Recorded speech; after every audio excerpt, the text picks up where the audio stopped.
Waiting on a couple other people.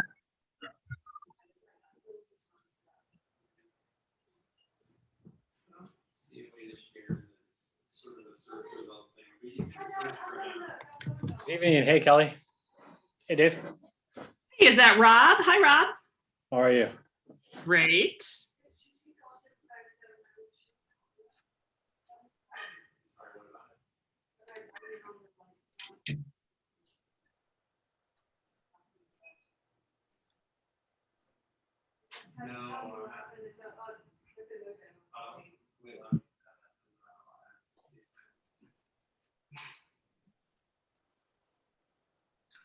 Sorry, I got to get all my audio stuff turned up and turned on.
Oh, there's Rob, your new planning director.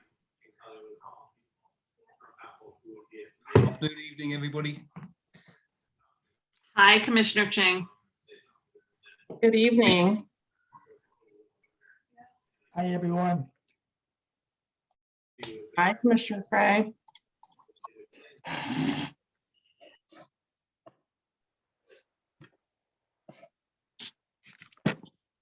We had the pleasure of spending some time with Commissioner Ching. Was it a week ago, 2 weeks ago at the SARC hearing? Pleasure is not normally a word that people associate with spending time with me. It's a lot easier on Zoom, I have to say. No, not personally directed at you, but you know, it's so much easier to get on and, you know, have access to files and questions and like, oh, let me look that up and that kind of stuff. It's really been a blessing.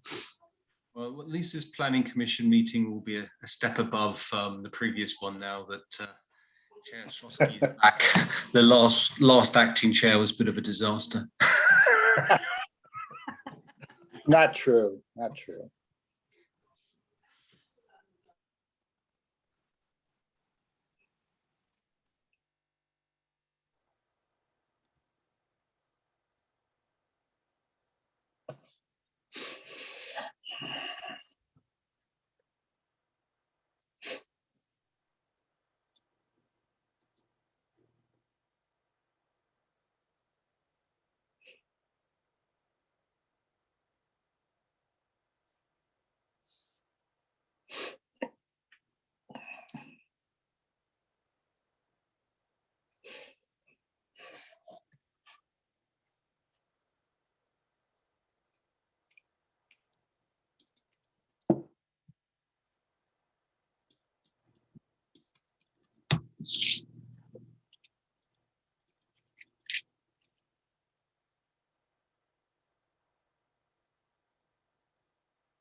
Are we still waiting? Director Eastwood, I don't see Corinne here. I think we're expecting Corinne. Hear me? Sishin. Oh, He's hi, Rob Eastwood, Director. Corinne is here. Yeah, it's Sishin. Can you hear me? Hi, Corinne. Can you yes, hear? hi. Hi, guys. Okay. Yeah, I think you're already chair. Okay, great. We'll go ahead and get started then. Great. Good evening, everybody. I'd like to call to order the meeting of the Planning Commission for June 22nd, 2021. This regular Planning Commission meeting will be conducted via telecommunication and is compliant with provisions of the Brown Act and Executive Order N29-20. issued by the governor. Corinne, may we have a roll call vote, please? In alphabetical order, Commissioners Bookbinder. Present. Colville, Present. Cray, Here. Rivlin, Here. Zisser, There. Vice Chair Ching, Present. and Chair Ostrowski. Present. You're all present. Thank you, Corinne. Has anyone had a chance to review the minutes, and are there any corrections or modifications to the minutes? I have one. Page 6 of the minutes, at the bottom of the page, the comments that are said to be Commissioner Cray's, I believe are the chiefs. The chiefs? Oh, Chief Burke, Sorry, is this page 6 of the No, wait a minute, I'm packet or sorry, page that's page, I'm sorry, page 6. I'm looking at page 7, I'm sorry. On page 6, it's actually Commissioner, it says Acting Chair Ching's comment at the bottom of the page. I believe that's Chief Berg's comments. He was responding to Chair Ching's, Acting Chair Ching's and my comments. That's on page 6. okay, thank you. Good catch. Am I right on that?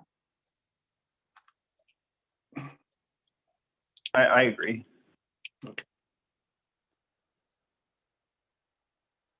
Okay, thank you. Corinne, may we have a voice vote, please? And I'm going to abstain since I was absent at the last meeting. Okay. Commissioners Bookbinder, I think we have to move approval officially. oh, that's true. A motion, a second. We made that one change, right, Corinne? Okay, yeah, so, yeah, I'll move approval with that change that Commissioner Zisser mentioned in the minutes. I'll second that. Thank you. Commissioners Bookbinder. Aye. Colville, Aye. Cray, Aye. Rivlin, Aye. Visser, Aye. Vice Chair Ching, Aye. Chair Ostrowski. I'm abstaining. Thank you. 601. Thank you, Corinne. Director Eastwood, do we have any communications for the commission this evening or agenda modifications or postponements? I'm not aware of any. If our two senior planners have anything to add to that, go ahead, but I'm not aware of any.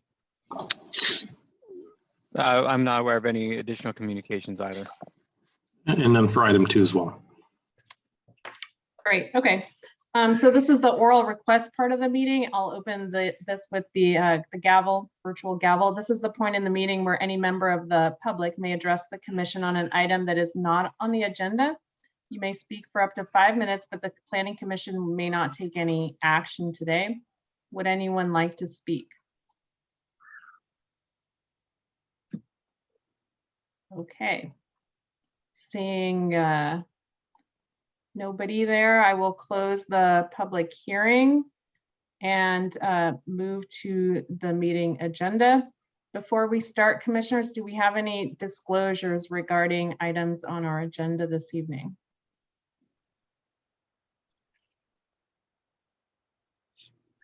Okay.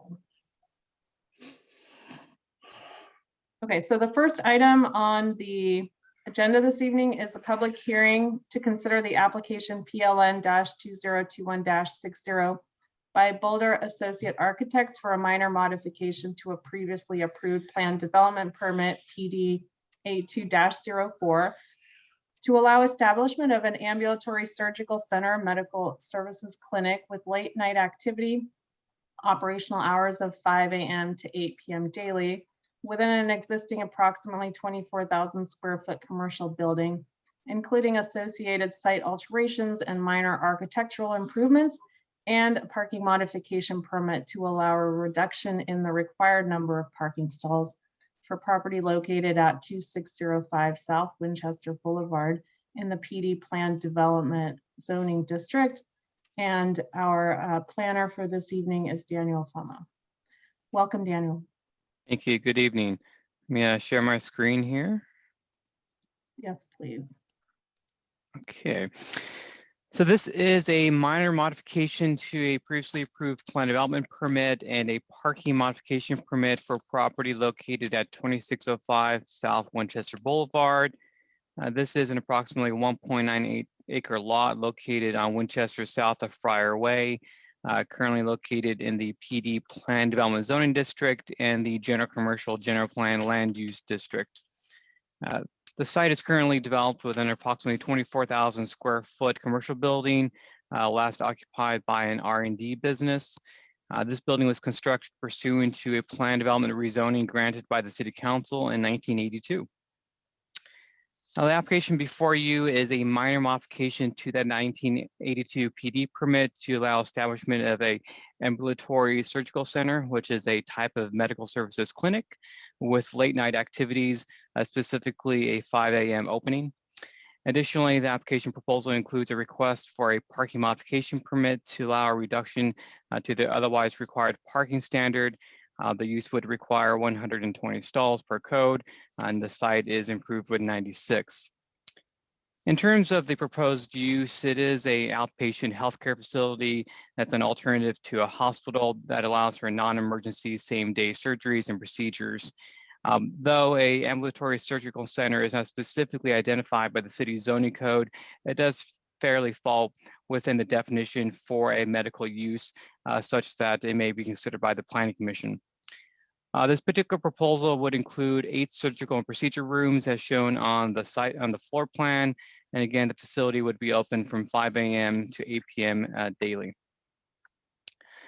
This type of land use is consistent with the general plan land use designation that does allow for medical activities. With regard to the parking modification permit, though the land use is medical, it does have a certain type of distinct demand that does differentiate it from general medical use. You have these much larger surgical and procedure rooms that have procedures and operations that take longer over the course of a day, rather than a standard medical use that tends to have smaller patient rooms and a greater parking demand overall. Consistent with the city's parking modification permit requirements, the applicant did provide their own parking study. This study incorporates information from the IT parking generation manual, as well as data collected for comparable surgery centers in Santa Barbara. This information demonstrates that the proposed use can be expected to create a parking demand that is less than the 96 parking stalls currently on the property. Based on the ITE standards, that would be 68 stalls, and based on the average of the Santa Barbara parking studies, that would be an average of 48 stalls, both with which again support conclusion that 96 parking stalls would be adequate. Additionally, consistent with the city's parking modification permit requirements, a condition of approval would restrict the number of procedure and surgery rooms to 10, commensurate with the amount of parking supply. That is more than the 8 that is being proposed, and that is intentional, just to provide some flexibility for the business in the future, should they wish to provide for 2 additional surgical rooms without having to come back for additional city approvals. In terms of site alterations, it's fairly minimal. The site plan indicates new entrance canopies at both the front and the rear of the building, a patient discharge area, a new trash enclosure at the rear, as well as a new generator and an enclosure for backup power purposes, and a new mechanical screen. And then, as discussed further in the staff report, staff does believe that the findings for a plan development permit, late night activities, and parking modification permit can all be affirmatively established.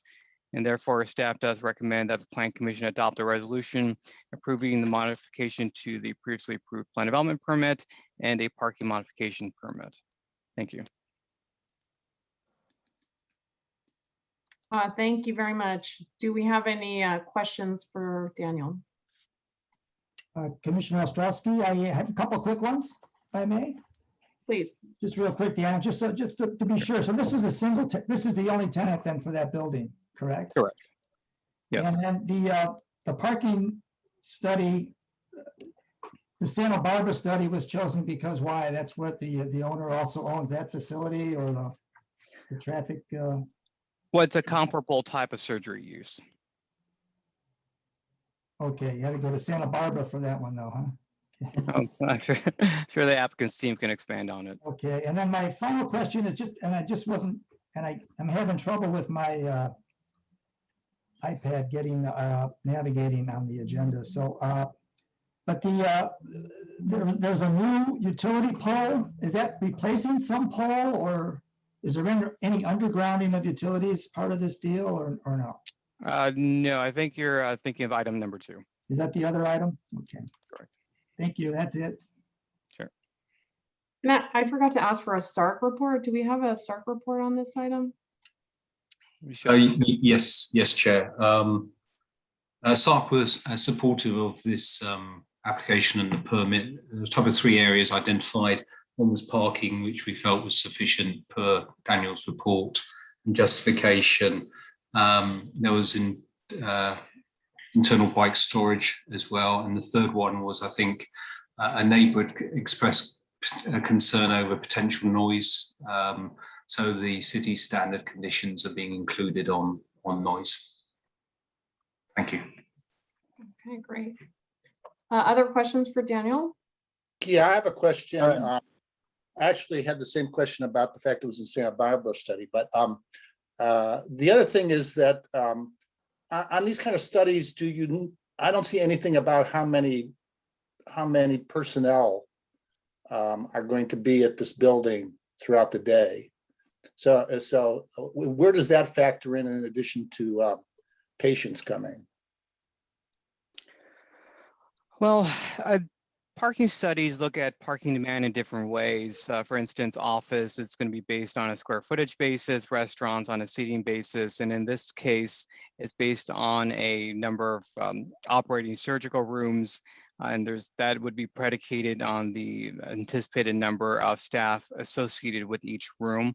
Again, because these are not city provided studies, I don't have that specific information. The applicant's team can certainly speak to that. And also, just as a reminder too, in terms of the parking modification permit requirements, I mean, though the code does provide that the applicant's responsibility is to provide information necessary to support their request, that information still needs to be accepted by the Planning Commission. So the commission may always say, thank you, applicant, that's good information, but we would like an independent study performed by the city, and we can continue the item and come back in a couple months once that type of study would have been completed.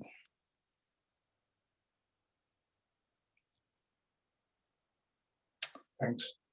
I have one question. It's noted that we don't have any kind of specific land use parking regulation for ambulatory surgical centers. Do we have any other ambulatory surgical centers in Campbell, or is this the first? I'm not aware of that at the moment. But again, to the extent that it falls within the general medical category, it's not surprising that we wouldn't have a specific parking standard for it, since it is not a distinct land use, which is usually how we would create a separate standard. Yeah. My impression was that the IT added a separate category because, as the whole point of the parking modification, the same building, when used as an ambulatory surgical center, will be expected to generate many fewer trips and have a much lower peak parking demand than a medical office of the same size. So, like that's my impression of why there's another category in the IT manual. Correct, and which is why there's also the parking modification permit process, simply recognizing that there are going to be situations such as this one where the general parking standard is inappropriate. Just as a point to answer Commissioner Bookbinder, and I'm not sure it's actually in the city limits, but it is. I actually had a surgical procedure some years ago at an outpatient surgical facility that's on Bascom just before Mozart. The development we did that was behind the buildings on Mozart. Those I assume there's still surgical centers. It's 2 buildings. And I would assume that that's in Campbell City, but I'm not certain. So, it comes back to the question of whether or not we should be doing a study that's closer to home. And the only other thing that I meant to see is like if it was 96 versus 120 spaces, it's a big number. If we were gonna like, okay, cut 5 or 10 spaces out, it seems like a simpler to do. But to me, this is kind of hard to know to understand fully the parking issue. Hopefully the developer or the owner will be able to shed some light on that.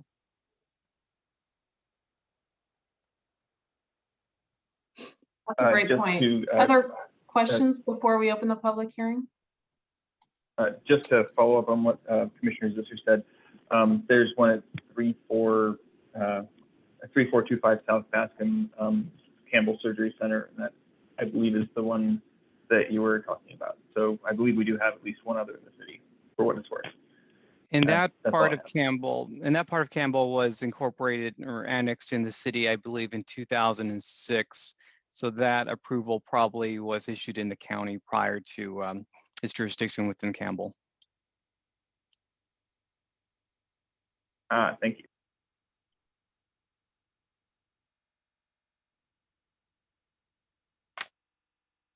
Okay, thank you. All right, with that, I will open the public hearing. Would the applicant like to speak? Yes, we would. Do we get to go first? Thank you.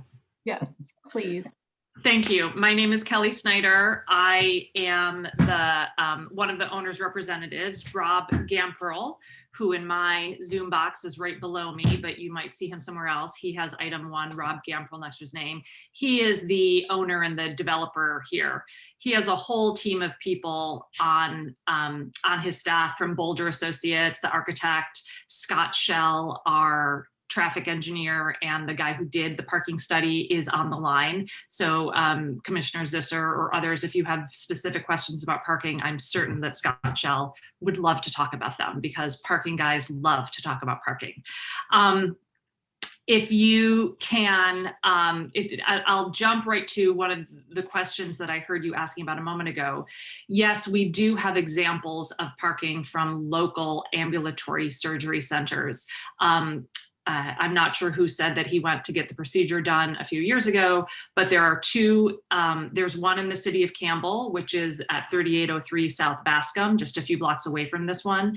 And then there are 2 that are just over the border in the town of Los Gatos. One is at 14601 South Bascom, and the other one is at 15195 National Avenue in Los Gatos. And all of them are parked at 3.7 parking spaces per 1,000 square feet. So it's a more typical parking analogy, similar to what we've seen with other commercial buildings. So the parking provision of existing ambulatory surgery centers within 2 to 3 miles of this location is 3.7 per 1,000. What we are proposing at 2605 South Winchester is 4 per 1,000. So we are parking above the existing parking standards, whether or not they were approved that way or they're just functioning that way empirically. I don't know the history of when they were, permitted, but unless there has been a parking problem with any of those 3, then I would suggest that our extra abundant parking is the least likely of any of those to provide a parking shortage. As you can see on the slide, this is a brief description of what an ambulatory surgery center is. You go to get your root canal, or you go to get your knee arthroscopically fixed there. The next slide.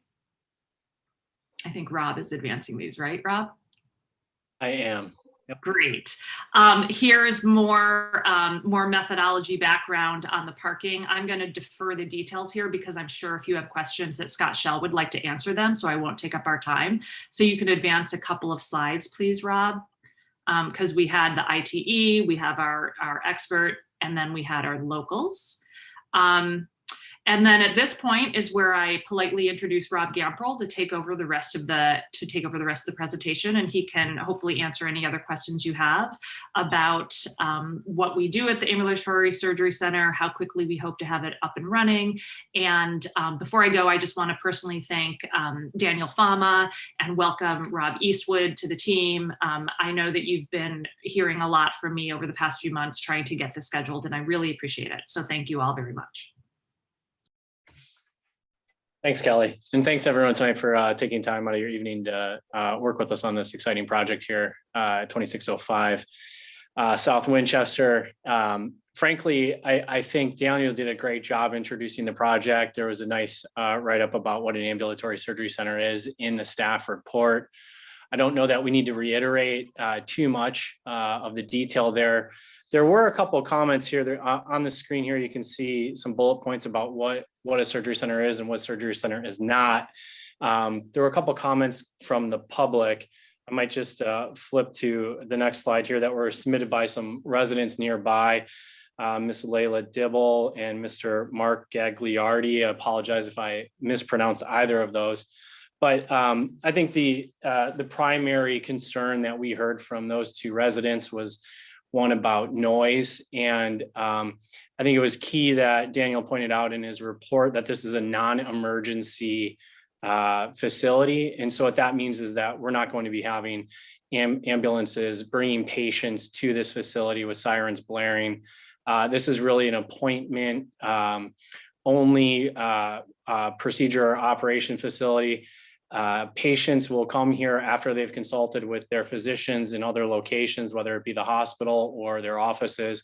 They come here specifically on that day with their the person that's going to be driving them there and then departing with them specifically for that procedure and operation. They're there for a period of time and then they leave.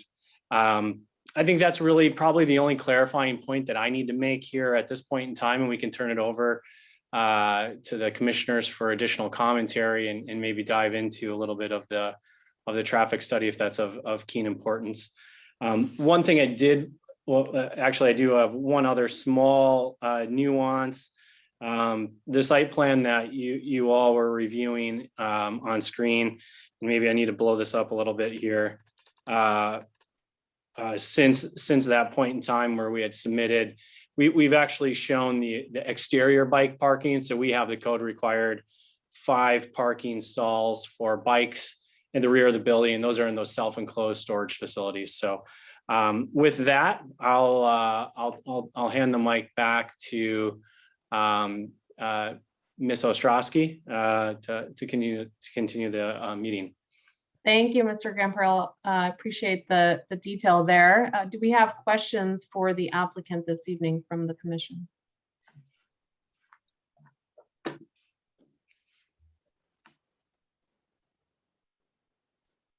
Any questions about parking? I know there's a few. No questions? Okay. I've had all my questions answered. Sorry. Okay, fantastic. Appreciate that.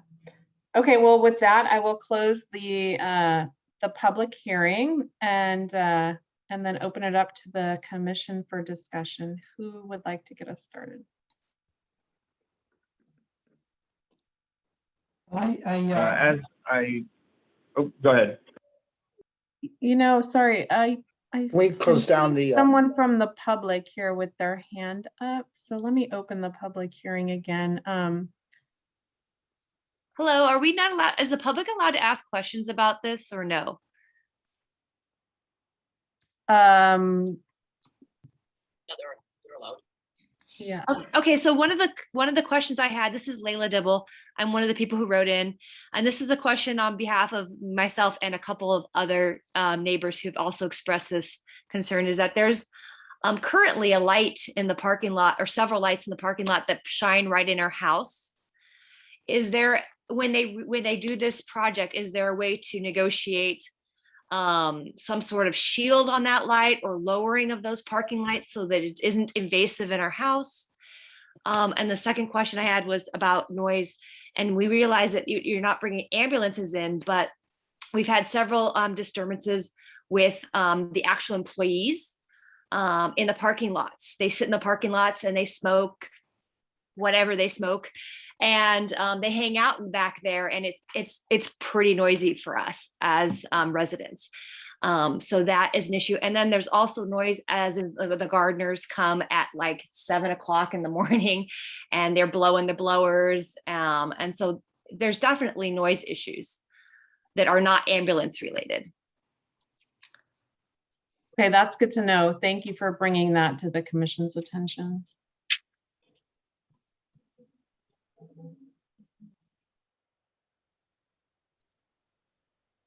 Okay, I will Does the then, applicant get to address that, or? yes, please. Mhm. Okay. If you have thoughts on that, that'd be great. Yeah, absolutely. Ms. Dibble, thanks for your time and your interest in our project here. The two comments you brought up were the light fixtures in the parking lot and then the noise.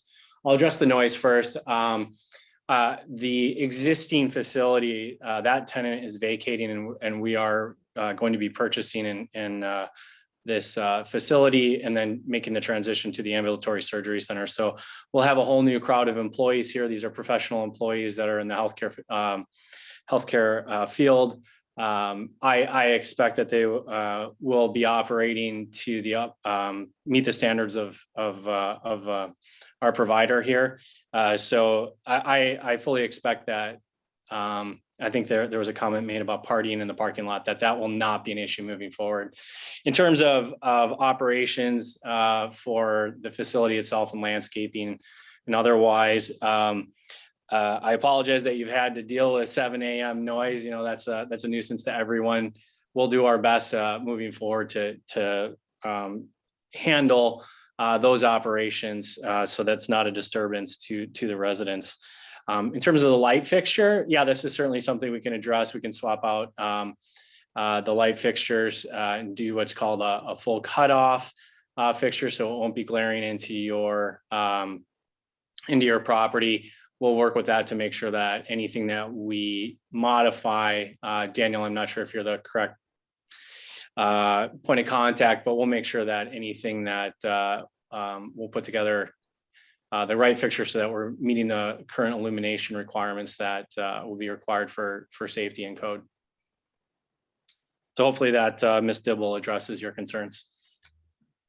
I think so. Thank you very much. Okay, great. That was very helpful, and thank you for addressing that.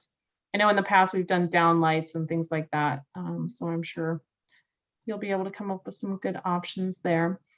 So with that, I'll close the public hearing and open it up to the commission who would like to get us started. I'll chime in just really quickly that I do think that the use is fine. I think it's well articulated in the staff report, the reasons why you know, as Commissioner Zisser stated, we get these reports and when you look at the parking and what's provided versus the code, quote unquote code, it is such a drastic change, but then you read into it and it certainly doesn't seem to be a problem, but you know, it just seems like maybe the medical parking overall, again, we're getting to another situation where maybe our parking requirements in general are out of whack a little bit, but in terms of this use, I think they've gotten enough parking and the project seems fine. It seems like a good location for it, so I really didn't have any issues. Thank you. Thank you. I too can weigh in very similar sentiments. I understand and appreciate the applicant's focus on the parking as well as their future, use of the space. So thank you for that. And then it makes sense, and I think the use is compatible with the area. So thank you. Great. Yeah. I'll chime in and just say that I appreciate the additional data that you supplied in terms of comparisons beyond with some local facilities, and it makes sense that looks like we're probably got an extra stringent parking requirement. So I'm glad to hear that it seems to be in line, and I think it's an excellent location for a facility like that. I visited the building, and it fits in with Campbell actually having you know, a lot of medical related commercial use with Kaiser right down the street, and you know, we actually have quite a bit here. So I like the usage for this, and I definitely support it. Thank you. I Wonderful. propose a resolution. Yes, please. I'd just like to add, I concur with what everyone else said, in that I appreciate that the applicant put in the effort to justify the parking requirements. The main concern I have is that the parking modification permit process is for, as I understand it, it's for extraordinary circumstances, but this is an existing class of use that we simply don't cover. And this adds time and uncertainty to anybody who wants to open this sort of business in Campbell. And I will likely at the end of the meeting be bringing up trying to agendize discussion of adding this use, so that the next people who want to open an ambulatory surgical center don't have to go through the same, jump through the same hoops. That's all I want to say. Okay. Great. Do we have a motion? Would anyone like to make a motion? Sure. So I'll move to adopt a resolution, reference attachment 1, approving a minor modification to a previously approved plan development permit and a parking modification permit. Great. Do we have a second? I'll second. Who was that? Zisser. Thank you, Commissioner Zister. Correct. Corinne, may we have a roll call vote, please? Alphabetical order. We have Commissioner Bookbinder. Aye. Bill. Aye. Ray. Aye. Strickland. Aye. Visser. Aye. Vice Chair Ching. Aye. Carol Strowski. Aye. This is 7-0. Okay, that item passes unanimously. The Planning Commission action is final unless appealed in writing to the city clerk within 10 calendar days. So we will move on to our second item on the agenda. Thank you, everyone. Thank you very much. Thank you. Oh, no fair. Someone's showing the cute little kid there. He wants to be a part of it. Congratulations, Commissioner Cole. Have a wonderful evening. Thank you very much. Always great when you get them started in public service early. All right, second item on our agenda this evening is the public hearing to consider the application PLN 2019-39 by Gordon Wong of GKW Architects for a plan development permit to allow the construction of an approximately 50-foot tall mixed-use building with 15 apartment units and 2,106 square feet of ground floor commercial space, with at-grade and underground parking and associated site improvements, a tentative parcel map to allow the merger of two parcels, dedication of additional public right-of-way, and new public utility easements, the abandonment of existing public utility easements, a tree removal permit to allow the removal of 10 on-site trees, a density bonus to allow a reduction in required parking, and a variance to allow the placement of a new utility pole for the property located at 2575 and 2585 South Winchester Boulevard in the PD Plan Development Zoning District. And our planner for this item is Planner Stephen Rose. Welcome, Stephen. And thank you, Chair. Thank you. Good evening, Chair Strowski, members of the Planning Commission. As just captured, the second item is for a new mixed-use building located at 2575 and 2585 South Winchester Boulevard. Because Maggie gave such a good overview, I'll skip some of that in an upcoming slide. I'm going to load my presentation here.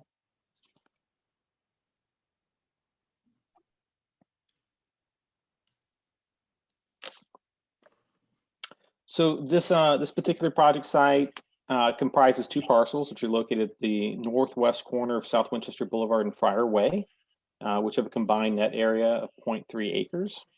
The project site is bordered by a small commercial center, mainly housing automotive repair to the north and a single-family residence to the west. The site is developed with 2 single-family homes, which would be removed as part of the project. And the project site is zoned PD, or planned development, and has a mixed-use general plan land use designation of residential, commercial, professional office, which supports up to 21 to 27 units per gross acre. Also of interest for this particular site is it's not subject to an area plan, although it borders one to the north, such as the Winchester Boulevard master plan. And as an infill development site, it will benefit from its proximity to light rail and the Campbell Plaza shopping center to the north. So as Maggie had just given us such a great overview, I won't retouch on all the same points, but essentially the applicant's proposals for a plan development permit, tentative parcel map, tree removal permit, density bonus, and a variance as seen here on the screen. As a housing project and as a reminder, it's important to recognize the change in state law, which have made it more difficult for cities to deny projects in recent years.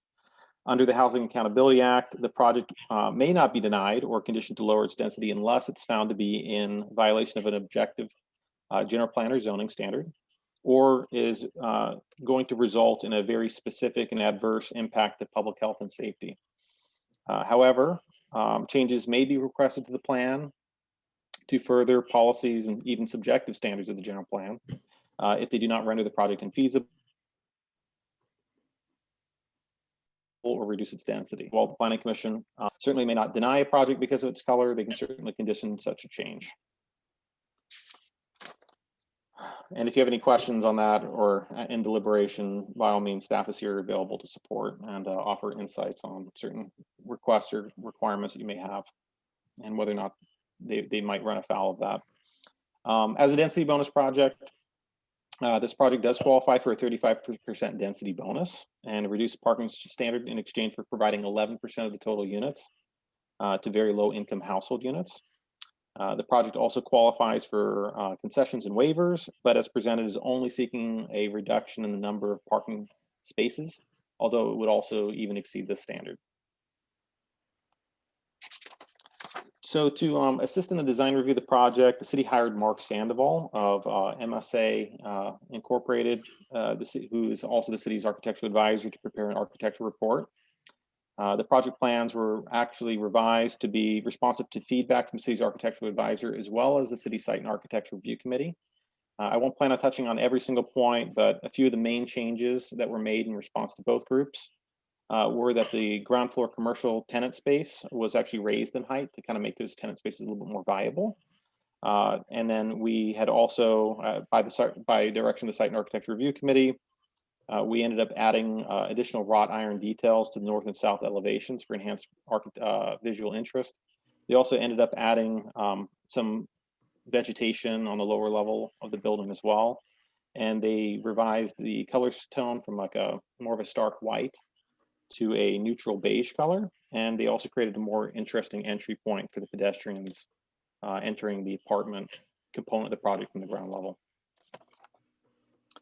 So in regard to parking, the project is required to provide a minimum of 14 parking spaces and 10 commercial parking spaces for a total of 24, where a total of 34, so really exceeding that standard by 10, will be provided. Spaces within the residential component of the project will be assigned and distributed equitably based on their bedroom count. In relation to site circulation and traffic, the city hired W-Trans to prepare a focused transportation analysis. The report concluded that the site layout was appropriate and the sight lines and driveways were adequate for the anticipated approach speeds. The report recommended extending South Winchester Boulevard, the median, to deter illegal left turn lanes, to deter illegal left turn maneuvers into the project, and also required landscaping at the corner and around these driveway entrances to be well maintained to kind of, again, maintain those sight lines. And lastly, was encouraging that parking be prohibited on Friar Way, really west of this this new driveway. I've tried to depict here on the screen, although I've got all the participant windows up. I think it's a line in blue. Hopefully my mouse is capturing it. That's where the meeting item Yeah, is. we can see your mouse.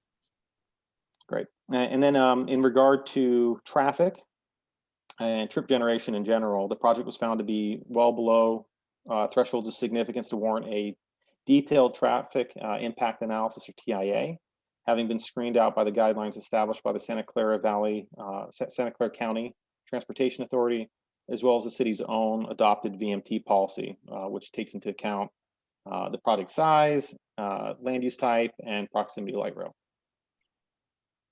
And just to kind of capture that point here on the screen, yeah, the project will be generating 7 net new AM peak trips and 13 PM net new trips after removing the residential component of the 2 homes which are existing. The applicant's proposal also results in the removal of 10 on-site trees, 4 of which are protected tree species that would conflict with the proposed improvements. In place of these trees, the applicant has a comprehensive landscaping plan, includes a number of shrubs and ground cover. But in relation to trees specifically, there'll be 3 new crepe myrtle trees, which are depicted here on screen at the kind of like the 3 corners of the project. And then in regard to the variance, in order to really facilitate the undergrounding of all overhead service and frontage lines, the applicant's proposal needs a variance to allow the placement of a new wood utility pole. This new pole is required in consideration the closest service poles are occupied by transformers, such as this pole you're seeing here, which really precludes the installation of a primary riser down the pole, which is necessary to facilitate undergrounding. While this design is subject to change, what you're seeing here on the screen was just actually prepared by staff.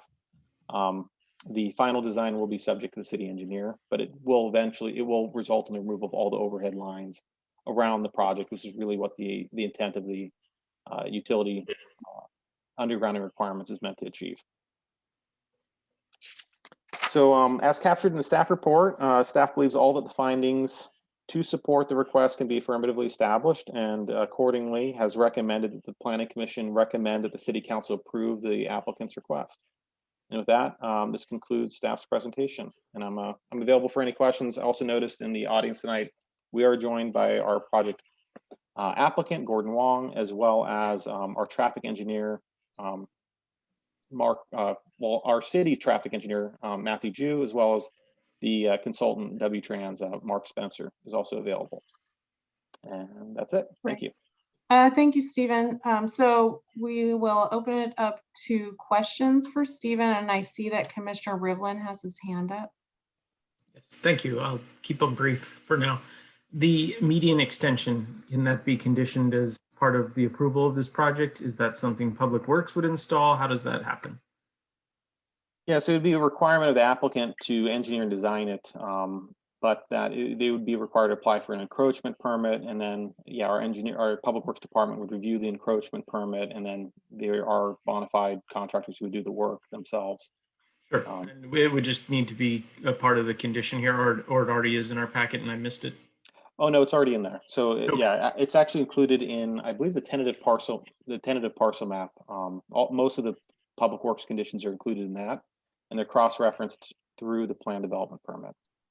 Great, thank you. And then related to the variance, that is just solely to add us a new pole. That's why, otherwise it's typical. We just don't allow new poles. Is that why it's a variance? That's correct. Okay, thank you. Any other questions for Stephen? Yes, I have a couple, Commissioner Ostrowski, if that's okay. Please. Yeah, thanks, Stephen. This is a heck of a report. It takes a long time to go through it, but I know you guys I could tell by the dates that you've been working on this thing for more than 2 years. But just a couple things, because it gets a little confusing. But and Stephen, in your presentation, you pointed out the changes that were made in conformance with SARC and with the outside architects report. What are the big conflicts then still with SARC or the outside architects report, if any? Can you articulate those just to make it a little easier on me?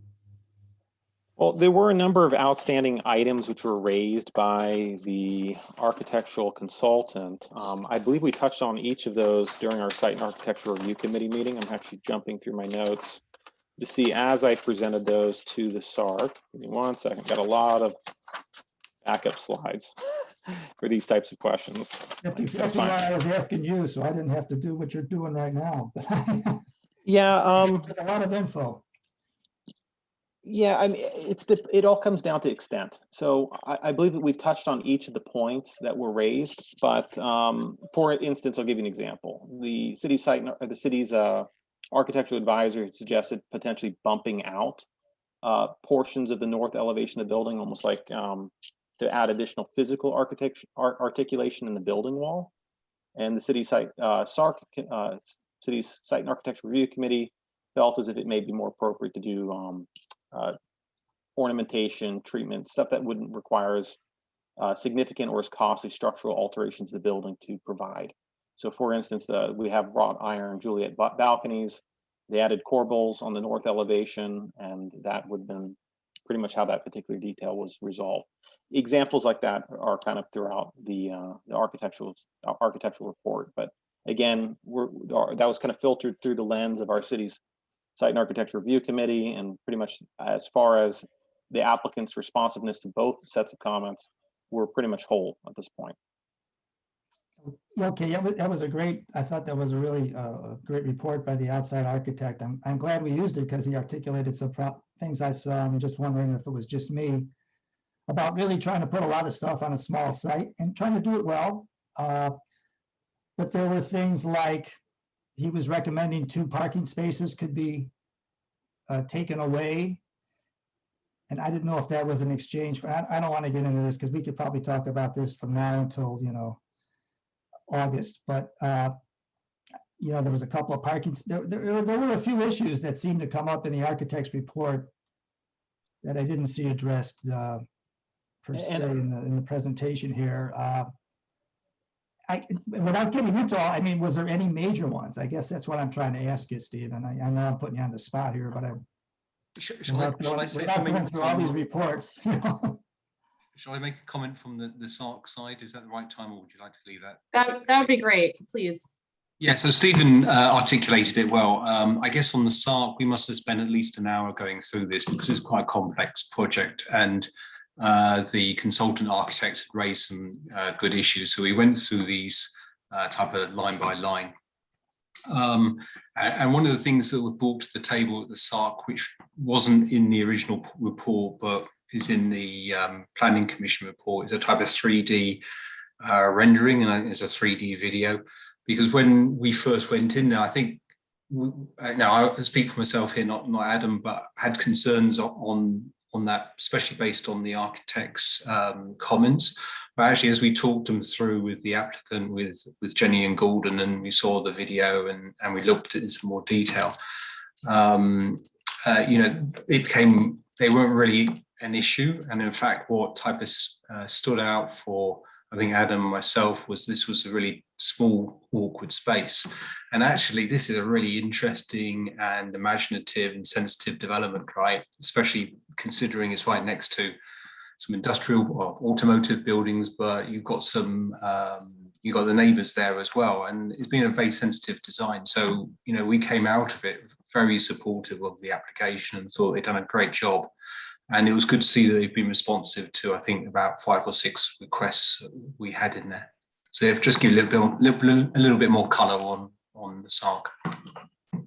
Oh, thanks, Commissioner Zister, Commissioner Ching. That's really that's good detail, and I don't doubt you guys got into that because there are a lot of little things here.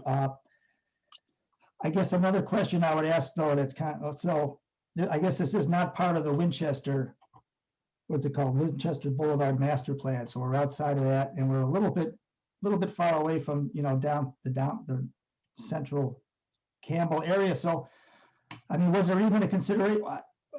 I know the city likes to have retail on the ground floor, and that sometimes is really a good thing most of the time. But was there any consideration to not having any retail on the ground floor, for example? That's a great question. And I'm happy, let me touch on a couple things that I just briefly heard, and then I'll also address the retail ground floor question. Just the first thing I'd heard about the removal of maybe 2 parking spaces for an expanded trash enclosure. I heard you on that one, Commissioner Cray. Again, that kind of gets at this idea of extent of the comment. The applicant was responsive to that comment. Also was picked up by the Site and Architecture Review Committee's feedback. It did result in the removal of 1 space as opposed to 2. But the intention of that was to provide a kind of a separated trash enclosure on the ground floor for the commercial and residential uses. And then in regard to the mixed use nature of the building, so our former director felt that the mixed use land use designation, this particular property requires the site to be mixed use. So that I believe the applicant actually, in fact, I was actually remarking to our new director just before tonight's meeting that that the applicant actually originally had applied for an exclusively residential project, and as staff we had required that to change, finding that it to be inconsistent with general plan, the purpose of the general plan land use designation, the residential, commercial, professional, office land use designation. That is part of the reason why this project did go a little bit longer in its review process. No, thanks, Stephen.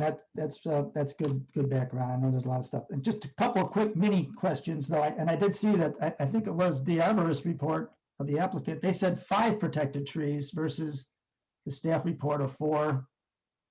I know they can only get 3 on the site, or proposing only 3, but replacements. But is it 5 or 4? Or is that semantics or? Yeah, it's different. Arborist firms don't necessarily reflect the trees in the same way that our code does. But as far as the number of, I'm flipping again to that slide in a second here. There are 10, all 10 trees are technically protected by virtue of this being a commercial site, and you're effectively rendering the site undeveloped and removing those trees. But that said, there are 4 trees which are large enough to constitute a protected tree by its size, being over 12 inches in diameter. So generally, if you have like scraggly little trees, those can be removed without the benefit of a permit.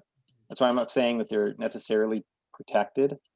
The city has really kind of two different thresholds for constituting a protected tree. One is if it's a redwood, oak, cedar, or ash. So that's kind of a protected tree species, again, measuring 12 inches or greater in diameter. That would be applicable to, say, a single family property.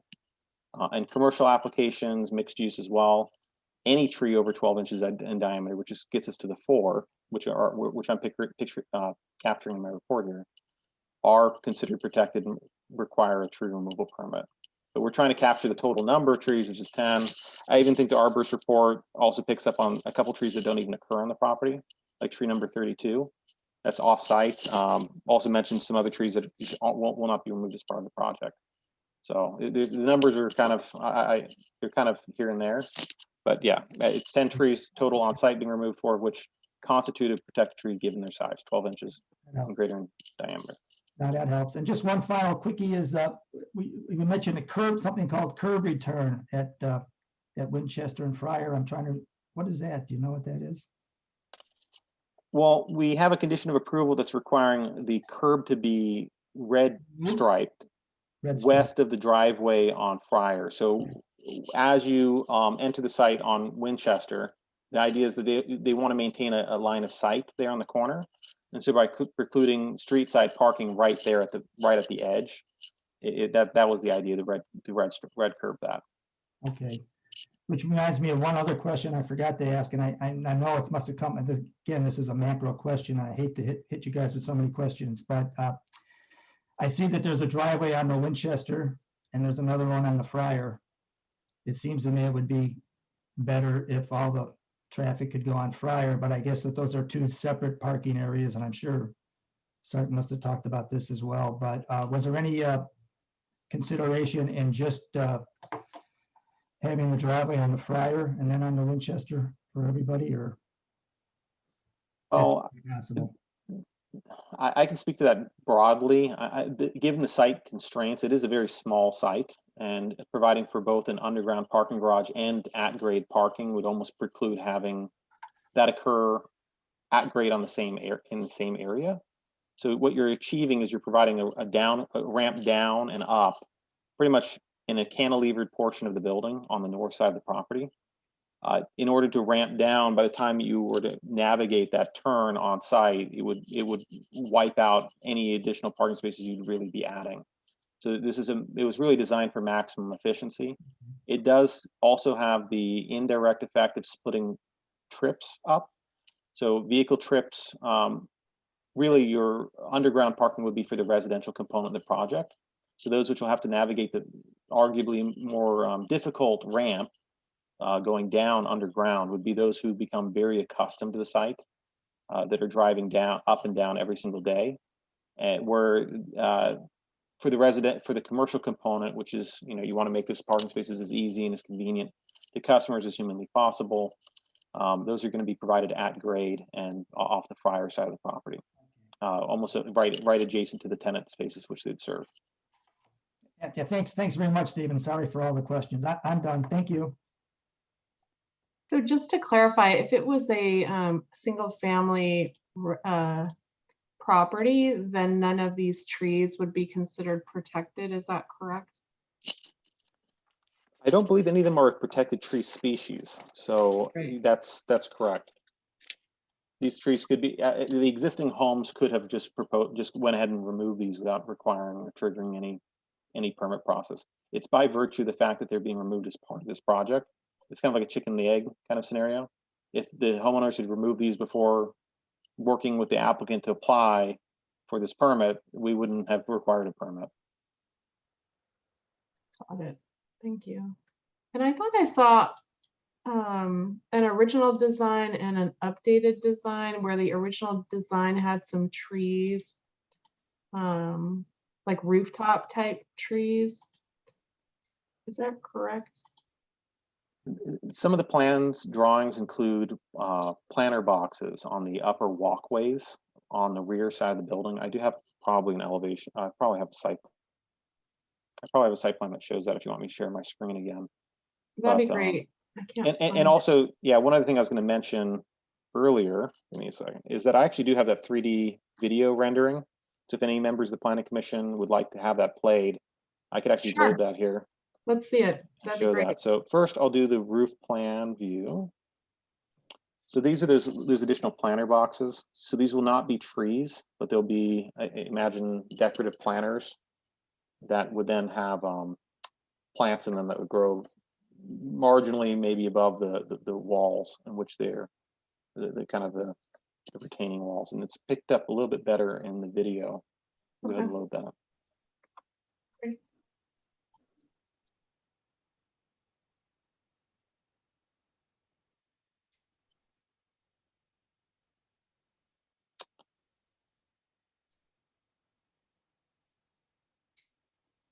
So I might be taking a little bit of thunder out of our project architect, but I'm gonna go ahead and show off his 3D rendering of the project. So this has been loaded to YouTube. It's kind of a first for the city, but you're seeing, this is the Winchester side of the project. You have, again, that ground floor commercial component. I believe this rendering has also been updated to show some of the additional plants that we'll be adding on the ground level, that enhanced new pedestrian entry on that east elevation. Here you're looking at, these are the two ramps leading down. This is the ramp leading down, the ramp leading up. These are the wrought iron Juliet balconies, which are just added in response to SAR comments, as well as the corbels on the roof elements, kind of going a little bit fast. You're rotating here to the rear side of the property. This is the automotive area, and this is the single family home to the rear. This is that kind of open, airy parking lot design. And then these are those plants you're seeing on those upper decks, Maggie, that you were inquiring about. And then again, yeah, here you're seeing the south side of the building where, again, they've added these decorative wrought iron elements. And you're seeing it's a comprehensive landscaping plan that you do have throughout the site. So and that brings us back to the front. Thank you. That was really helpful to take a look at that. That cake. Yeah, somebody's getting free advertising right now. 1 second to see if I can cancel that. There we go. All right. So if we don't have any other questions, then, I have questions. okay. Okay, I do have some questions for the developer, which so I'll hold those, but one question that I just saw, it's a little detail, but there seemed to be a couple of places where they talk about a 3-bedroom unit, but it doesn't seem like there's a 3-bedroom unit. And it's included in the parking math. I just wanted to confirm whether unit 6, there's 2 places where they talk about parking analysis and the residential summary chart. They mention a 3-bedroom unit for unit 6, but yet it looks like a 2-bedroom unit. And other areas where they're talking about it's only 2-bedroom, 1-bedroom and studios. So I want a clarification on whether there's a 3-bedroom unit or not, since it's mentioned in 2 places. Is that just an error? No, if I may, I'll go and pull up that particular page of the plans. I'll double check it and we can Okay. share where that is. So there is an actual dedicated exhibit as part of the project plans that provides a detailed walkthrough of each individual unit and its unit size. Okay. So I was just looking at the page where it has the different levels and the layout of each unit, and that unit looks like it's a 2-bedroom, but I don't know. Yeah, I have to apologize. My this laptop is good for many things. Loading very detailed architectural drawings is somewhat a limitation of what its capability is. So I might need to get back to that particular question. Okay. If there Well, are maybe other we can. questions. Yeah, maybe we can defer to the developer too. I don't know. The other thing is the 6-foot fence on the back on the west side. Is that like a standard? Since that's the fence that's dividing this development from the immediate single-family residence on the west side. I'm just wondering what goes into deciding a 6-foot fence versus, say, a higher fence, considering how close it is to that property? Yeah, so the fence type and design is absolutely the subject of discussion tonight. If the Planning Commission were open to a different design, masonry or otherwise, the city standards are really absent. If you have a 6-foot tall fence, oftentimes it's preferred by the residential homeowner for it to be wood design, so it kind of mimics that single-family look that they may have on the other opposing sides of their property in their backyard.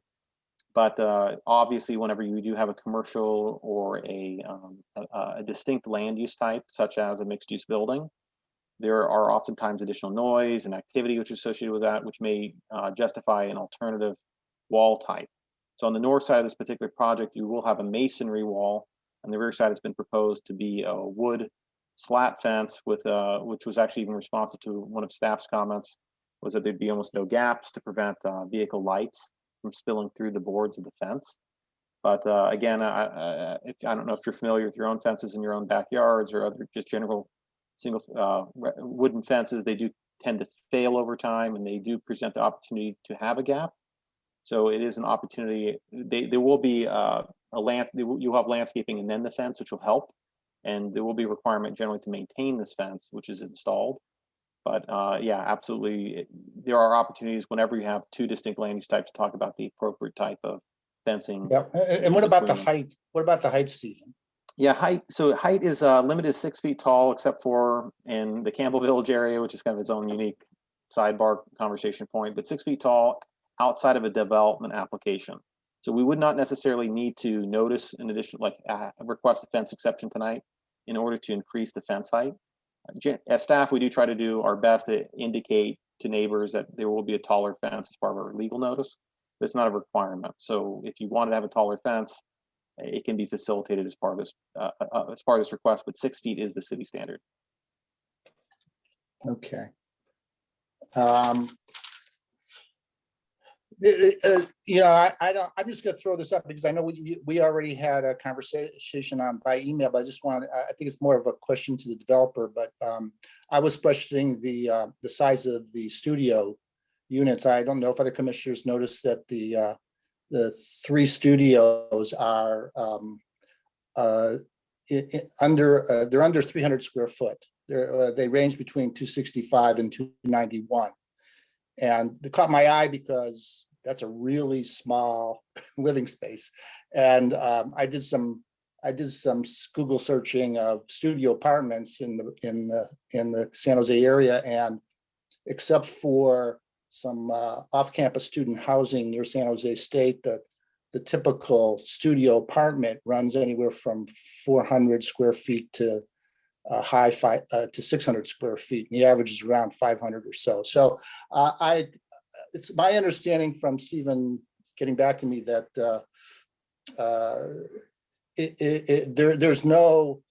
there's a minimum for rooms, and this is more than the minimum.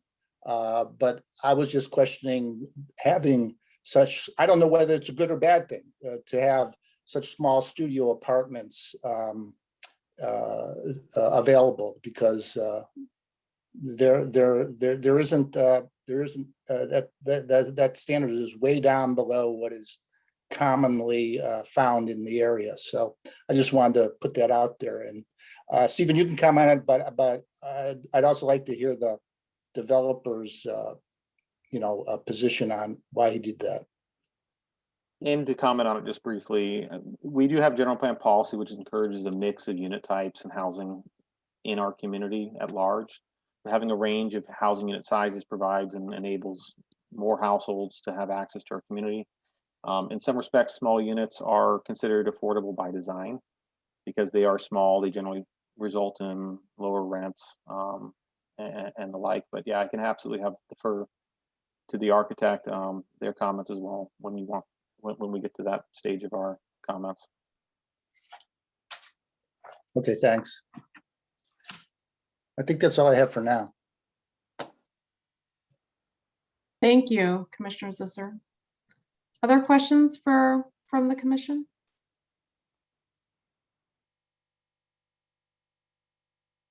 Okay, with that, I'll open the public hearing, starting with the applicant. Would the applicant like to speak this evening?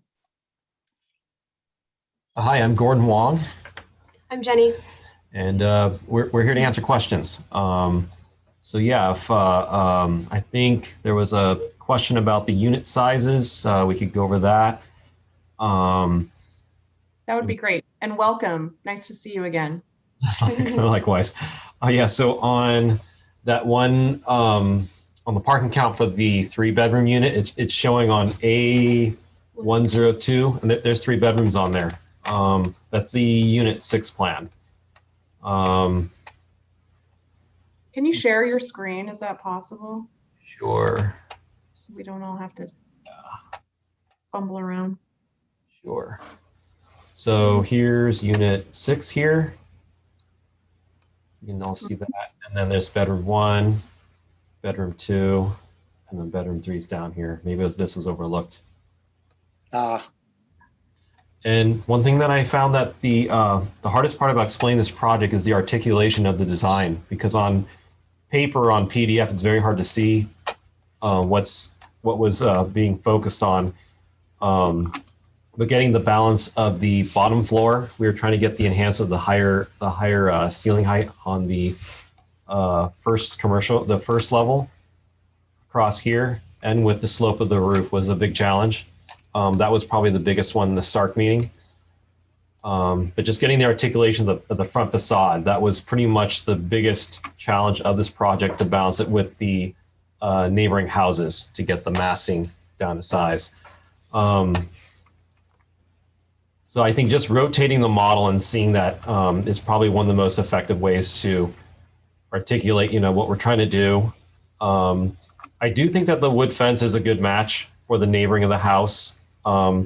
Sometimes when we have projects that are larger, what we try to do is we size up the fence, not by height, but by girth. Like we use 6x6 posts, 2x6 instead of 2x4 framing, and we double up the slat so that it's a lot more dense, and the longevity of it and pressure treated lumber all through the parts that contact the ground. That's something we could do at the building level and detail it together with the building department.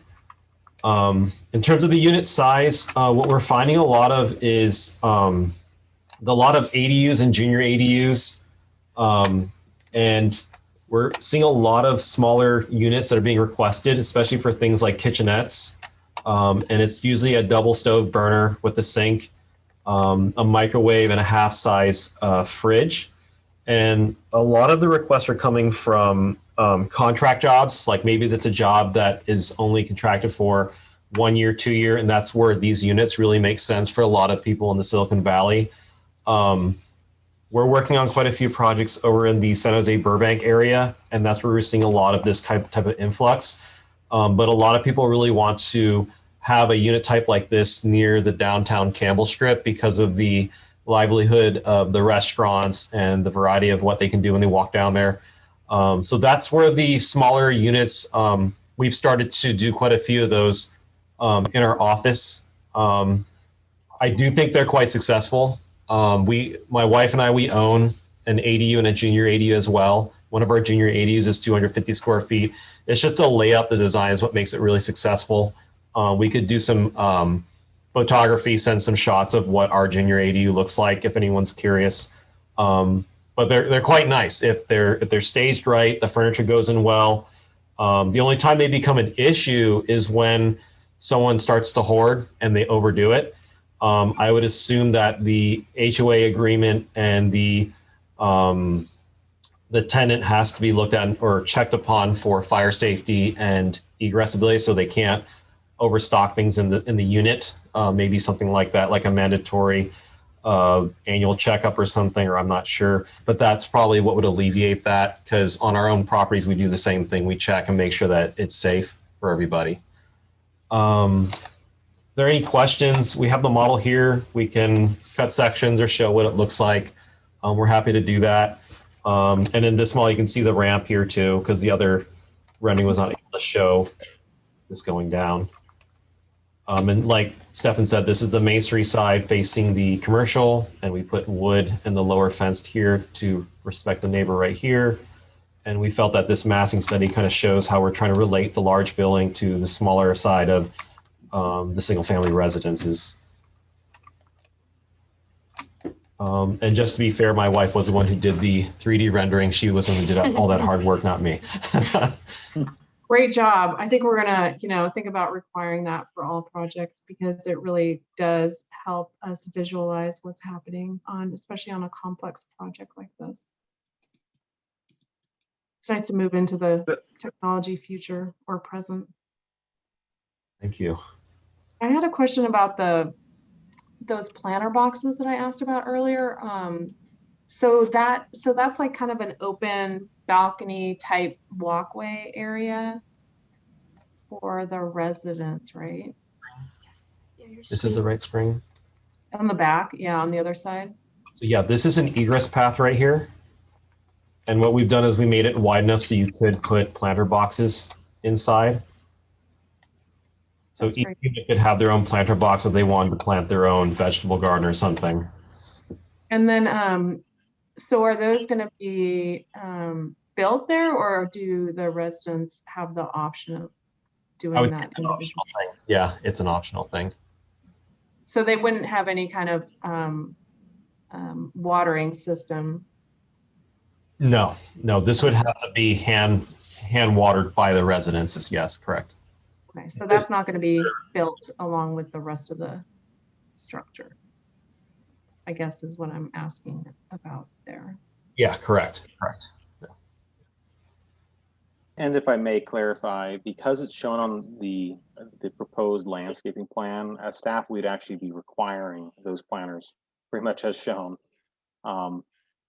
as a condition of the project. So because we're saying it needs to be in substantial conformance, we would be requiring planters like what you're seeing. Okay, I will figure out how to work with the HOA when we put that together to put that into the project then. Yeah, because I think it, especially kind of when I saw the design, there was one rendering that had, kind of trees or shrubs that were the height of some of those doors there. So they were tall and you could see them from that kind of front on view. I would say that, like, for example, these right here, the top floor and this floor would not be a problem because they're egressing aisles, but this one's a rear yard. So these owners would have the access. If an HOA person were to come in here, they would be going through their unit. I'll have to look into that, be able to figure that out. Yeah. So when you say rear yard, I'm not clear what that means since I don't see any fencing between those units. Let me pull up an explanation. Let's see, here we go. This will explain it very quickly. This out of the way. Bear with me here. Can you get the section box in?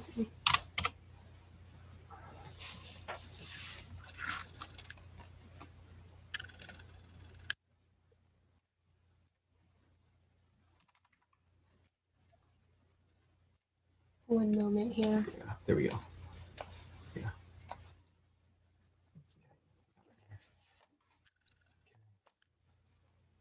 Go.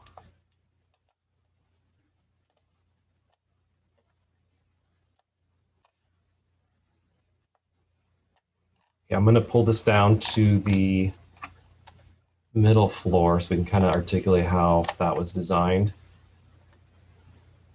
Let's go just to here.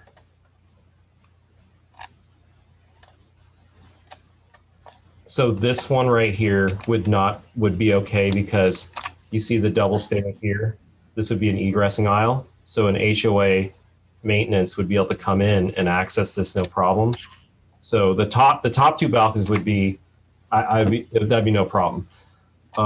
This one here is where these are only accessed through the units. So I'd have to figure out some way to have the HOA come in through their unit to go here or find a way to pull a hallway, but that would eat up more space. So I have to kind of design that or think about it. But you're saying because the HOA would be responsible for those planners and would be doing the maintenance? Is that what you're? Yeah, correct.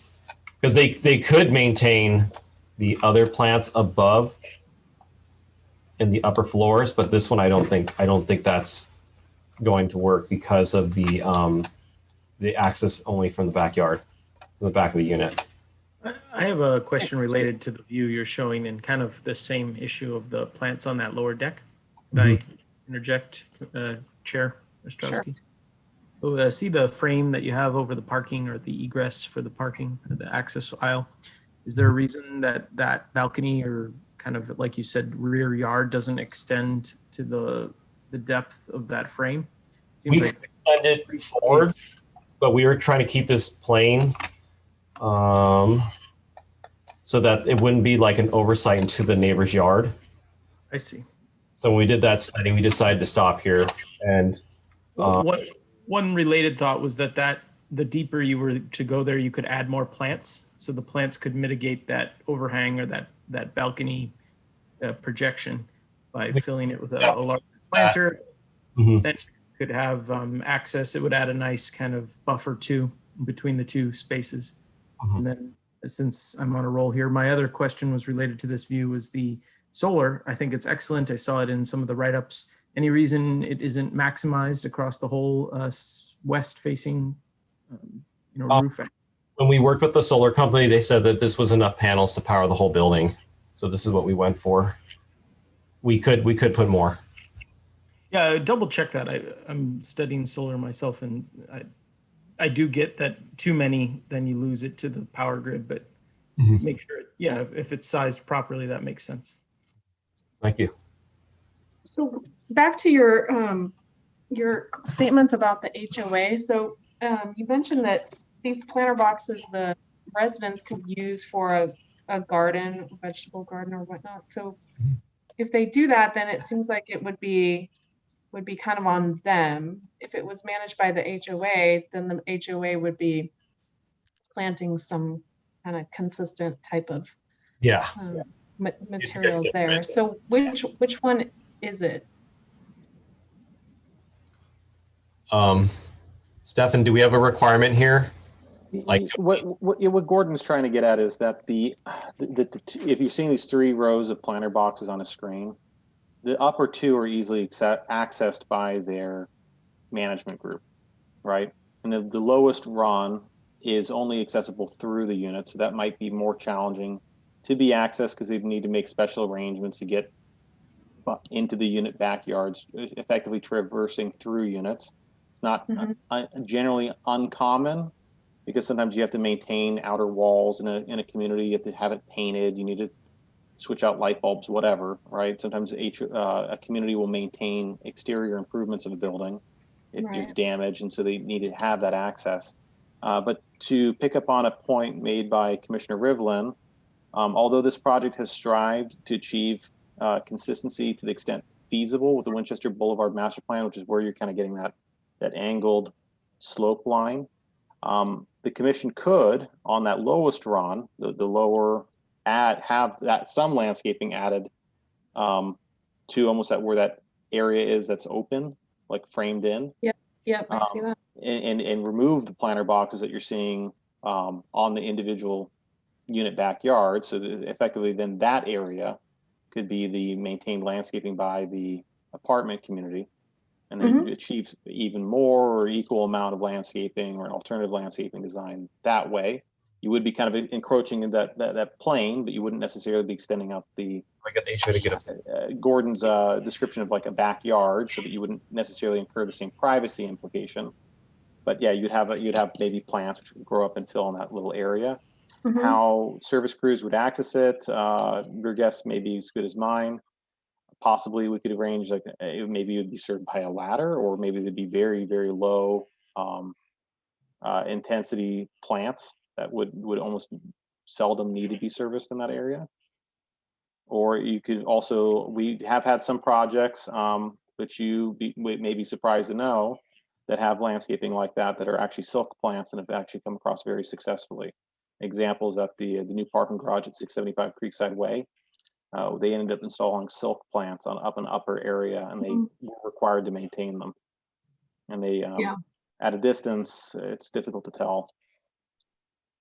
Yeah, thanks for that. Because I wanted to, I can't share my screen, but if someone can give me some screen sharing capability. While you're pulling that up, I might mention that some roof planters struggle with weeds.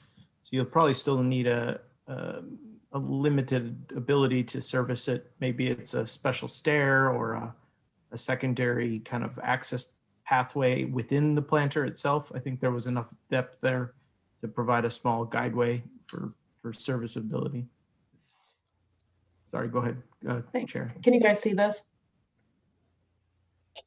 Yeah, okay. So this is what the image that I was looking at earlier with these tall-ish bushes or shrubs that kind of added quite a bit of greenery to kind of this very dark and large roof. So I wanted to point that out as kind of the motivation behind my comments and questions.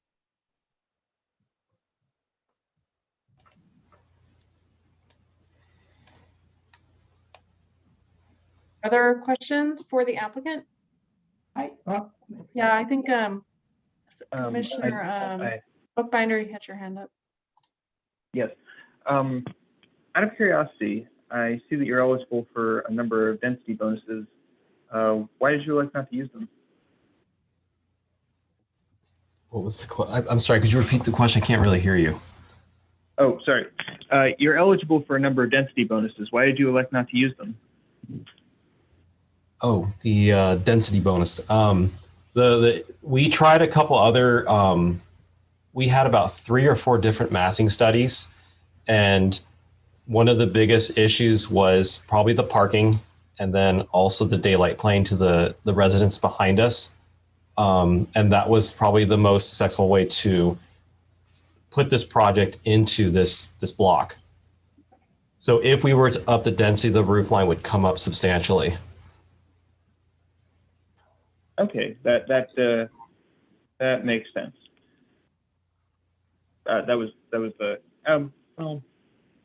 Out of curiosity, I know we spoke about parking changes. if AB 1401 made it to the legislature and you were doing this next year, so there weren't specific parking requirements, how much parking would you seek to provide?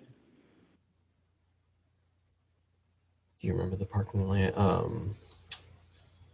Let me the parking plan. Yeah, let's pull that up real quick. That's a hard question to answer, just memory. Sort of out of curiosity to get an idea of how our parking requirements are affecting what's getting built here. Yeah, yeah. The challenge was separating the residential and the commercial and getting that all to work out.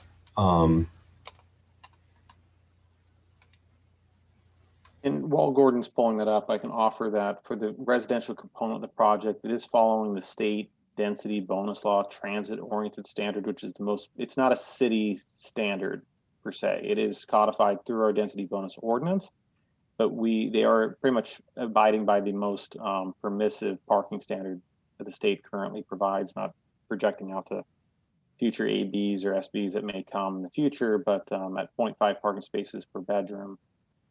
That's how they're kind of achieving that number.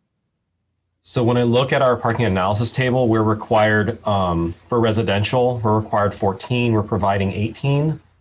We have ADA as well. For the commercial side, we're required 24. We are providing 34.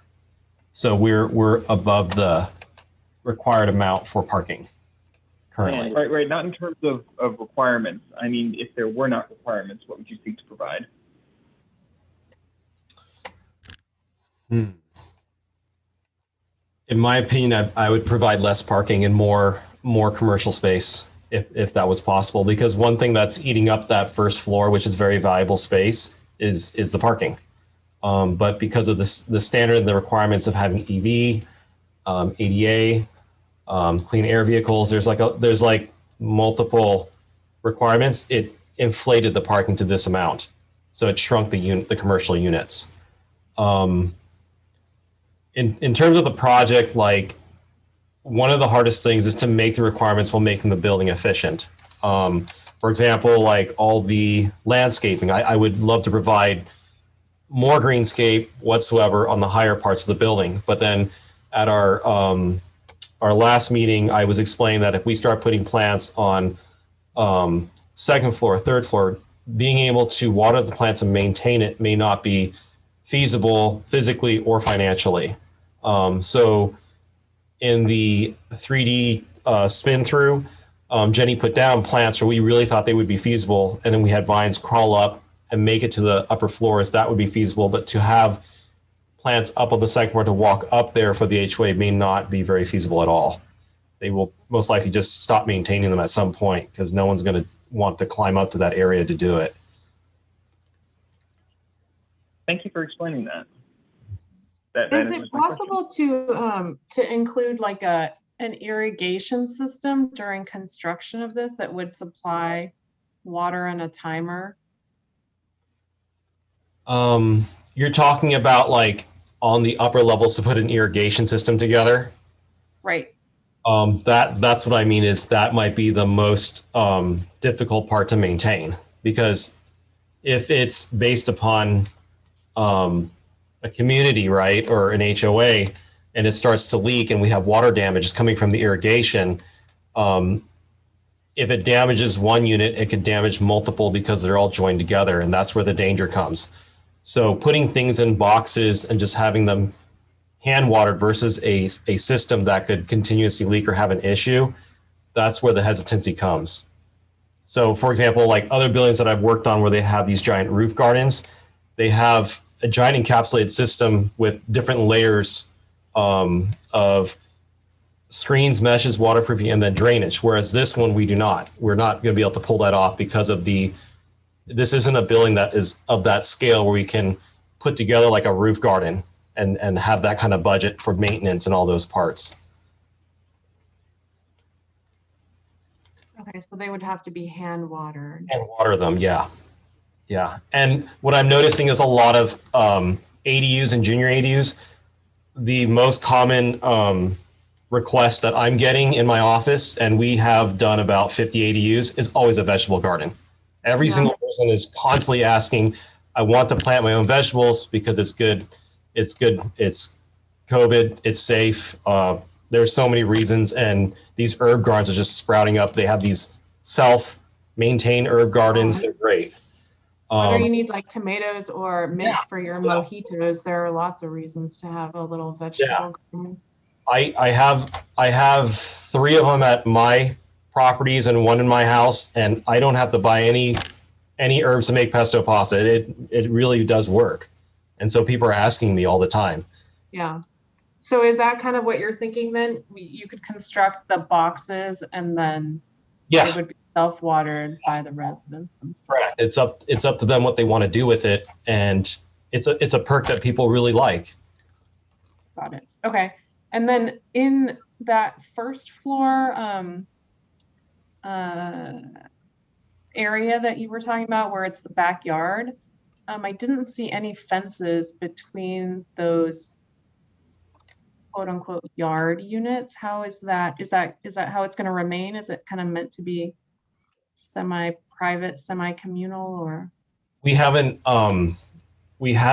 detailed the project to that point, but we were going to put like a wood separation there, whether it be a lattice or something to divide the space. Okay. Thank you. Let's see. Yeah, I just had to add to that comment. That was the thing that struck me, was that that seemed to be all common, and they weren't private patio areas. Yeah, I that it's just, oh my God, this project had so many things, and once one part moved, it was like a massive Tetris puzzle. I was trying to get the big items, but yeah, that will definitely be in there. Yeah. All right, Commissioner Cray, you had a comment, question? Oh yes, thanks, Chair Ostrowski. Now, thanks to you, I really feel like a mojito right now. So, and I also want to applaud that 3D rendering is, yeah. I know that somebody made the comment in joking. We should make that a requirement. I mean, that should be required. But my 2 quick questions are, and they both came up here. Mr. Long, you just mentioned, if you could, more commercial. Right now, I guess you've got, it's 2,100 square feet, ground floor retail, 3 different spaces. You're the developer. You think that those will be easy to lease out? Is that a good location for the ground floor retail? Yes. Yeah. Oh yeah. Definitely. Yeah. I think there's been requests for like a barbershop already. Yeah, things that doesn't require grease trap can go in there. A coffee shop would be a hit at that location, I believe. Okay, no, I believe you. And then just finally, so we're talking about all the landscaping, but on those drawings, it seemed like there were 4 or 5 trees there. And I know we were talking about only putting 3 replacement trees in. Are those, 4 trees, 4. The one that's probably not showing up is what's that one called? Italian cypress. Yeah, there's 4. And that's already there. Yeah, in the landscape plan. Yeah. Okay, thank you. Thank you.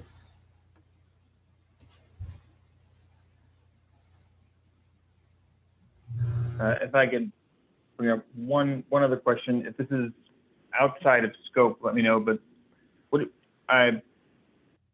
it seems off that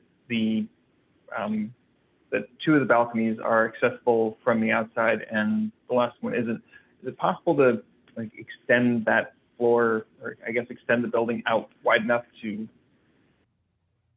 on the floor with the balcony that you have to get to through the units, there's a hallway that goes partly there, and if the building could be stretched out by the width of the hallway, you could get to the outside through there. Is that something reasonable, or is the size and setbacks something that is very hard to change? We are right up on that setback line. I would say that when I look at how many units get the benefit of that back space, I'm going to count them real quick. Yeah, there will be, I think it's beneficial because 3 units have a clear area to use. And I think it's really good because they're right up against the dining and the kitchen areas. So that layout was beneficial to the building, or to the 3 units on that back of the wall. Do you want me to share a screen and kind of show that, or? No, it makes sense when you say that, like, it's not just for there's like no room to stretch the building. multiple, yeah.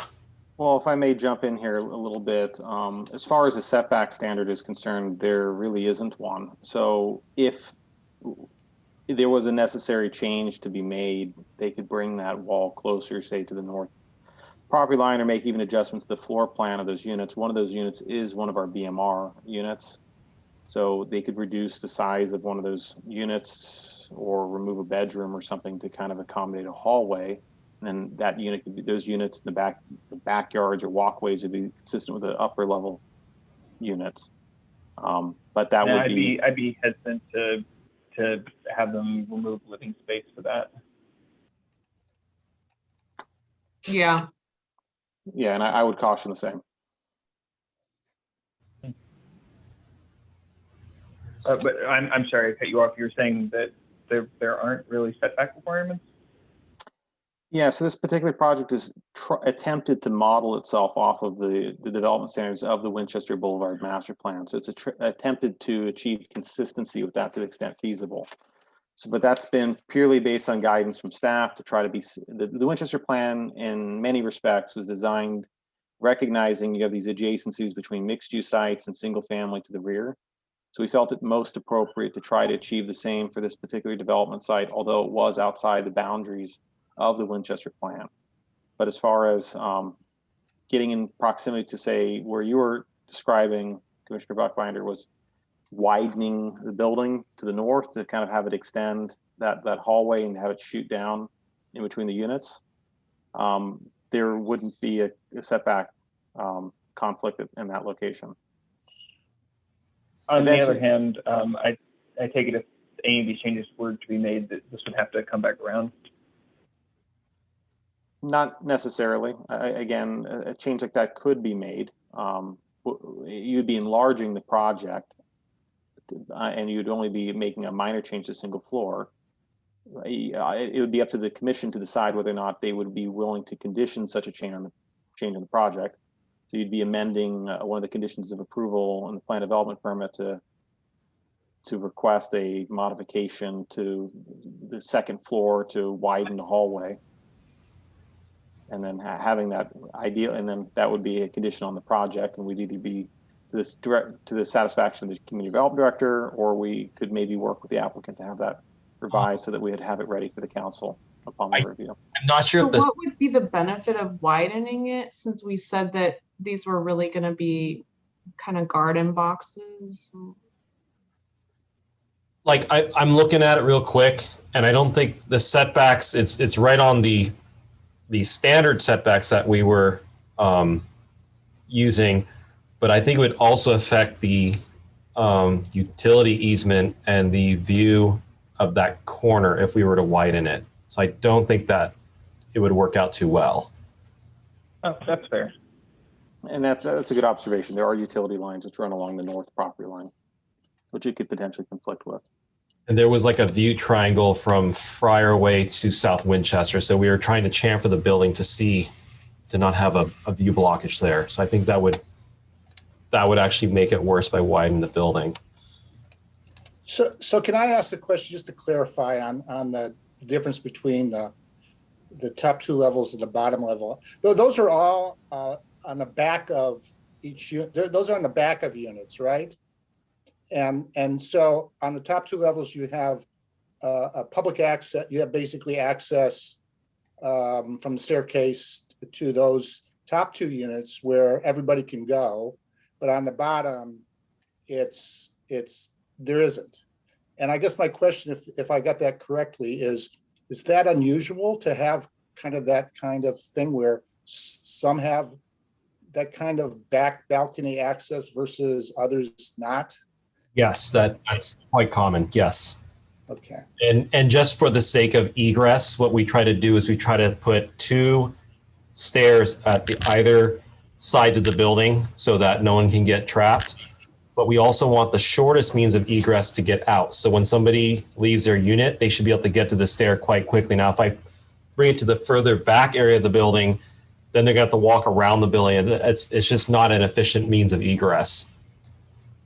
So that's how the layout naturally kind of came to this conclusion with this complexity or the shape of the building.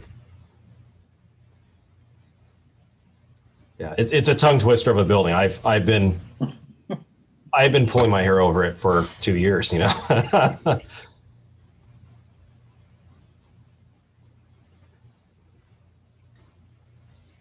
Stephen, are the planters needed or required to meet any open space requirements, or those are in addition to what you show in your summary? There's not a open space or landscaping requirement that they would need to be satisfying. So that you could say that they're in addition to, they're not necessary. Great. Yep. Got it.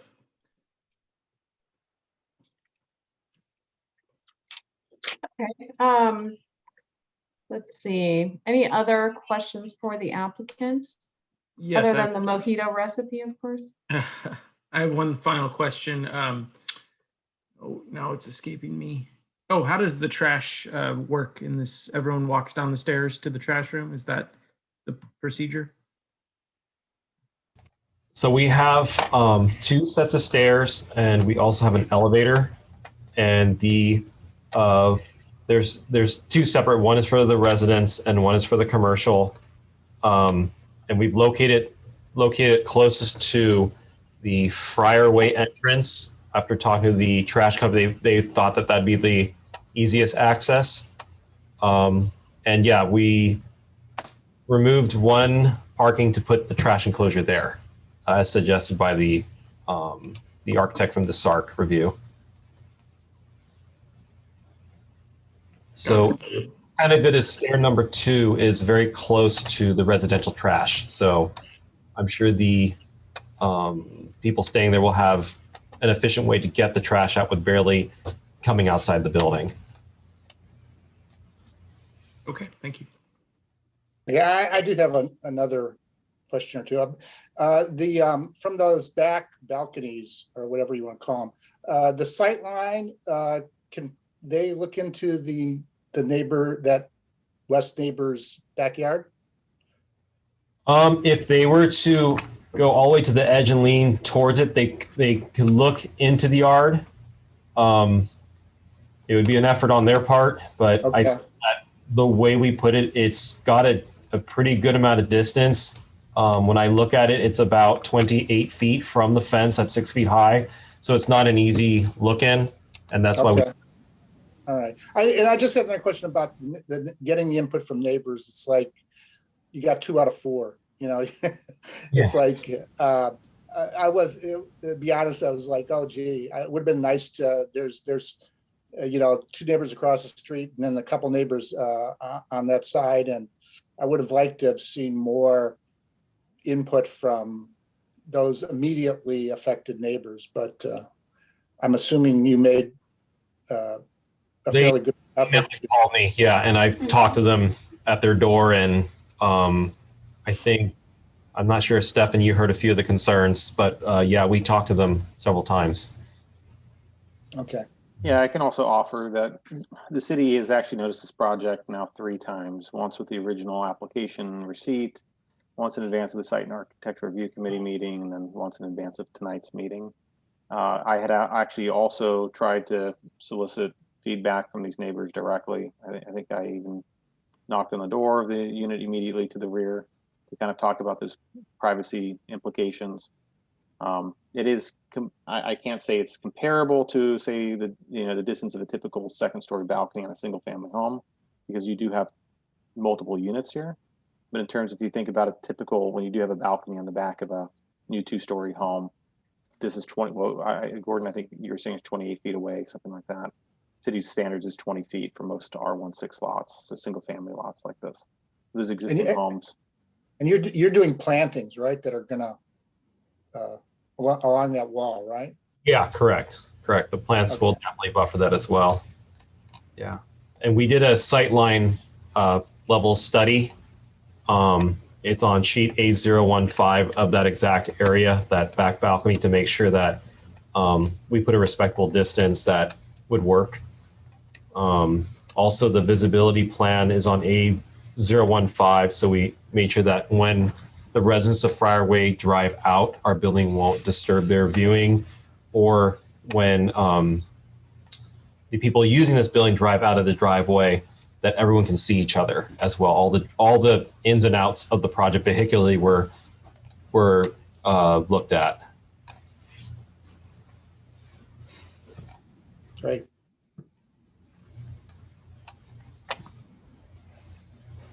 Can I ask just in general, why did this project take so long?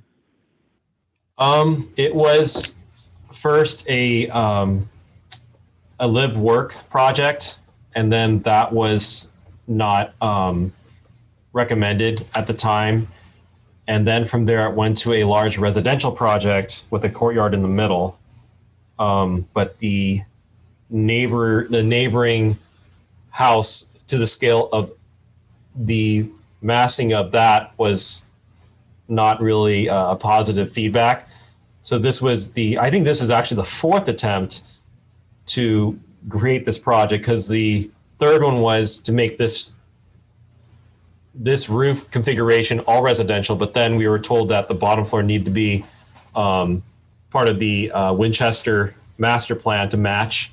So we did that and we lifted it up. And then this was the one that started to mesh, and then had a long talk with the owner after the fourth attempt, and he said, just go for it. And then this is how it's come about. So it's a very awkward site. I've never been in a triangular configuration with, one side it's a large vehicular traffic Winchester, and the other one's Friar, and that it's just the complexity of it. Okay, are there any other questions from the Planning Commission? And if not, then I'd like to open the public hearing for the public. Okay, great. Well, I'll invite then the public. I see a couple of hands up. Leanne, I'm sorry, I don't know how to pronounce your last name, but Hagigi. Hagigi? Hagigi. Hagigi, thank you. Hi. Ms. Hagigi, yep. Thank you. Yes, I'm Leanne Hagigi, and I'm a resident over on Friarway. I just had a few questions. I saw that you mentioned that parking would be restricted on Friarway, and I was curious how that would be regulated on our cul-de-sac. I also was curious if there were going to be restrictions to the types of commercial businesses that would be down below. Like, would there be would you prohibit like a bar or something down there? I'm also curious about if the Planning Commission is able to approve something like speed bumps into our neighborhood. We already have a lot of people speed. We had 2 no outlet signs posted at the end of the street, but still kind of get people speeding down our cul-de-sac when they don't realize, it ends here. So I saw that there would be an increase in traffic. So I don't know if there's a way to add some speed bumps down the neighborhood. And my last mention was the house that is right behind this development actually just sold on May 12th of 2021. And so I was curious if you've been in touch with the new owner of that property about maybe that neighborhood fence that's going to be shared between their property and this property, since it was recently sold. Thank you. Thank you. All right, do we have any other questions from the public? Comments? If I could just make a note to the member of the public. There is a neighborhood traffic calming program. If you're concerned about people speeding through your neighborhood, just search for Campbell Neighborhood Traffic Calming Program. There's a process. I just found out about this 2 weeks ago, but the city will measure traffic, survey your neighborhood, and they can install traffic calming features like speed bumps. Thank you. I have some questions as well. My name is Layla Dibble, And I'm also a neighbor on Friar Way. Are you ready for questions? Yes, please. Okay. So one of my questions is on the drawing, I didn't explicitly see the garbage.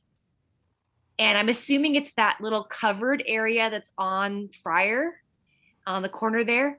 And I was wondering, is that going to be a covered garbage? Because that's exactly where all the neighbors walk to get onto Winchester, because that's how we get onto the Los Gatos Creek Trail, is we have to walk along that corner there. And how is that going to be? It looks like there's some, if it's where I think it is, it looks like there might be some plants in front of that. So that's the first question. If anybody wants to answer that. Or Yeah, so on the corner, I can share screen so it's much easier to see. So on the corner here, this is a commercial space right here, and the garbage enclosure is tucked in further. It has double gates. It will be enclosed, covered, and it is farther away from the sidewalk on this side.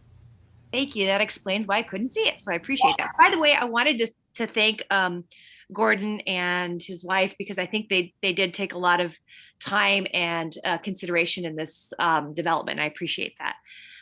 My second question is lighting. Again, the parking, if you only have a 6-foot high fence between the parking lot and this brand new owner of this, who just paid $1.6 million for this house, are there going to be parking lights right in their bedroom? Because their bedroom is right next to that fence.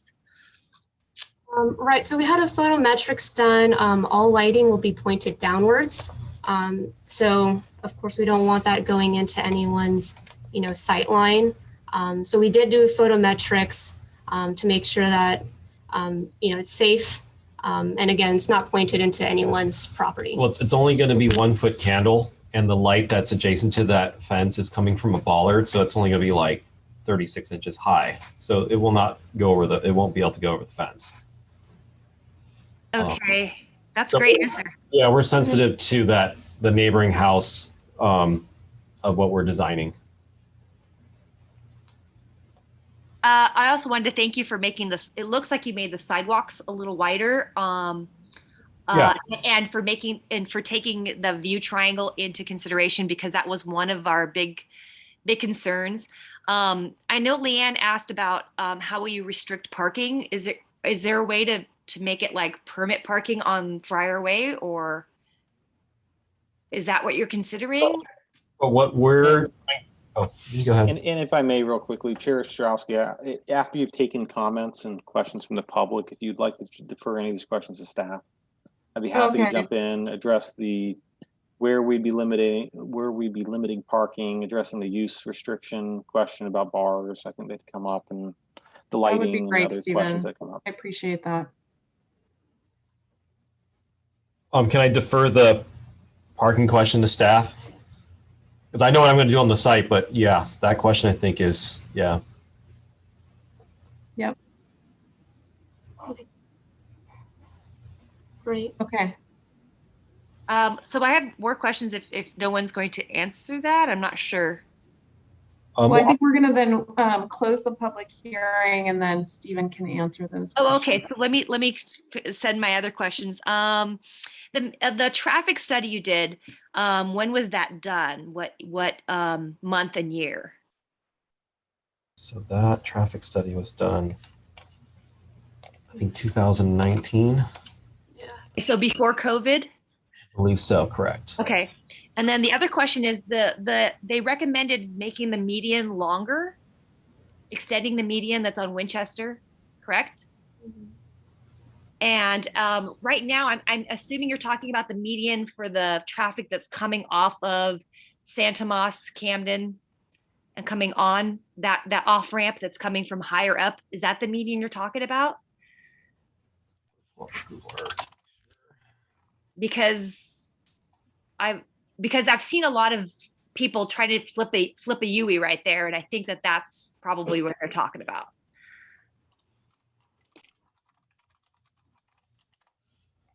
And Chair Ostrowski, I'm not sure if you're trying to entertain a dialogue between staff and the public. I'd be happy to respond to these questions. I've been trying to refrain. Oh, Okay, so So should in we, I can wait for, but you can answer that later. That's all right. Then my last question is, you said that something about you wanted to make these residential, or I'm assuming that means condominiums at one point. Was there a specific reason why they became apartments versus condos? And I think Okay. that's my last question. So after researching, we felt that apartments would be best served with an HOA agreement for a building this size. Condos were, I think, for the older version when they were more townhouse-like, but this is more of an apartment setup, so we moved to apartments on it. I'm gonna, are there any other questions, or would anybody else from the public like to speak? Okay. Okay, then I will close the public hearing now. And Stephen, if you can address some of the questions around parking, and I guess we already know about the traffic study, parking permits. Yeah, I'd be happy to hop on. So I took some notes on the questions which were raised. Gordon did field some of them. So I may be brief on some. The parking restriction on Friar Way, the idea there is not restricting or permit parking on Friar in general. The idea here is getting at the sightline distance issue. Again, as cars are entering the site, traveling southbound on Winchester Boulevard, hanging right. In order to maintain a sightline angle as they kind of enter the driveway, or maybe exiting the new driveway, which would be on the Friar Way, the south side of the project. To maintain that view angle, the idea was to red curb it. The distance would be maybe around 20 feet or something like that of red curb, and that would occur immediately in front of the project site, pretty much extending from the accessible ADA ramp at the corner to the mouth of the driveway. It's a very limited stretch of area, and it was really serving a very singular purpose. Getting at the idea, so the next comment that I'd heard was regarding restricting uses, what would be allowed by, effectively, because this property is a planned development, it's in the planned development zoning district, any change of use, really even to establish the first set of uses here, are going to need to go through what's called an administrative plan development permit. It is a discretionary permit application. So neighbors will be notified, 300-foot notice, provide an opportunity to comment on those businesses which would be entering those 3 tenant spaces. The project is parked at a speculative retail standard of 1 per 200 square feet. So anything, say like a bar, would generally be exceeding the retail standard right off the get-go because of the number of seats that would be involved. So it would be difficult for the parking to necessarily support that. Although it might be possible. We saw a parking modification permit approved in the prior item tonight, and permits like that can be granted to allow a reduction in required parking. There's also an additional six shared parking spaces for this project, which would be shared with the residential use, and that might provide a little bit of additional flexibility in and above the 1 per 200 standard, which it's parked at. Speed bumps is touched on. I'll touch on it again. I believe there's even a public works work plan item to come up with a traffic calming policy, or maybe an expansion of their existing policy, which gets at that kind of idea. So that would be something that would not necessarily be part of this project. It would be something you'd approach our public works department. The garbage, again, Gordon jumped in on that one, but it is to be covered and fully enclosed. And as you saw, there would be landscaping in front of it. Lighting, Gordon touched on that. The photometric plan is kind of a study that's done on these projects to understand the emittance of light and in foot candle light effectively. So pretty much how bright will it be? There's a citywide generally applicable standard that all new project lighting has to be adequately downshielded. So both for the prior project as well as for this one, we will be cognizant of that and making sure that you have appropriate Cobra head lighting or downshielded lighting such that light does not emit glare onto adjoining properties. And then the last one which I heard was, when was the traffic study prepared? Because this project has been iterative, it was prepared iteratively. So it was constantly in flux and moving and trying to adapt to the changes of land use. So the traffic study in its current form was February 22nd, 2021. It was actually then we received an additional supplemental memo March 17th, 2021. And that was to really get at the change in the ground floor. Was at one point that it was studied with a speculative office use in mind. It was changed to a speculative commercial standard in mind, as that resulted in minor changes to the trip generation study. So hopefully that helps. I think I touched on everything. My notes are kind of. Stephen, you missed the median. She asked the question about the yes. median. The median, okay, yeah, my handwriting was a little bit blurry on that point. Yeah, so the median would be extended. I think I'd shown it earlier in the PowerPoint. I'd be happy to do so again. But the median would be extended on the Winchester side of the property up almost to the intersection of the property line. You know, it might be best to show that if I can, because it's kind of an illustrative point. But it's in the center of Winchester, not on the exit ramp. Correct. So she should make that clear. And I do have an exhibit. I'll go ahead and launch it super quick.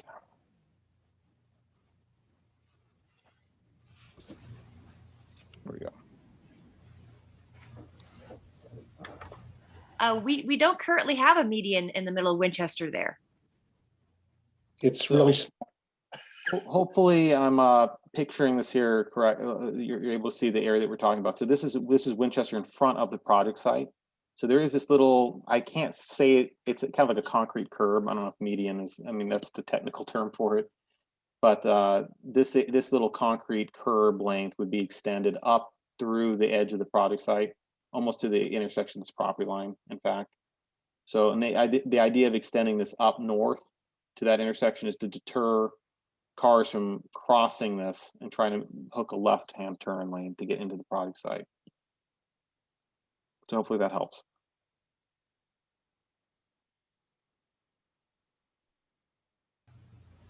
Yes, thank you for all that detail. That was very helpful.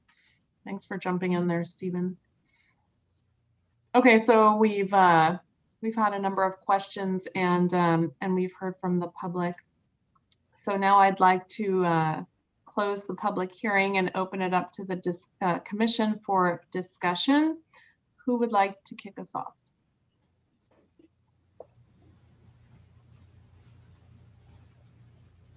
I can start. That'd be great. I was actually looking at you, Adam, since you were in the middle of my screen. Okay. Well, the notes I have here, our remit does not we're going to approve the project for HAA reasons. My notes are especially from what the applicant told us, it's really astonishing how much they had to do to get this project off the ground. And more broadly, I'm reminded very strongly of the Cresley project from, I believe we approved around the end of 2019, which was likewise a literal 5-minute walk from a light rail station, and likewise had a lot of commercial parking on the ground floor, and likewise had a little bit of commercial space right up the front. And we actually have parking, performing our parking requirements on our work plan for this year, but it hasn't happened yet. And this is especially poignant for me in that we're now aware that the reason why our parking requirements are so high and in fact exceed the ITE standards is in part so that the city would have better leverage to negotiate with developers. I recognize that the developer has gone to great lengths to try and make the best out of the situation, but I can't help but be somewhat disappointed about where we're starting from with this, that we are going to have to over park something, and that's just going to be like that for the foreseeable future. But I am very, very glad that people are in fact developing here, that we're going to have something mixed use, and it's going to be a nice place to walk to and see the small businesses on Winchester. So I especially like the planters and the attempts to interface well with the road on the on the front of the building. Clearly, a lot of effort has gone into trying to make this as aesthetically pleasing and as functional as possible, even with the power of constraints that the plot has had. So I really do appreciate that this is being developed. Those are my thoughts.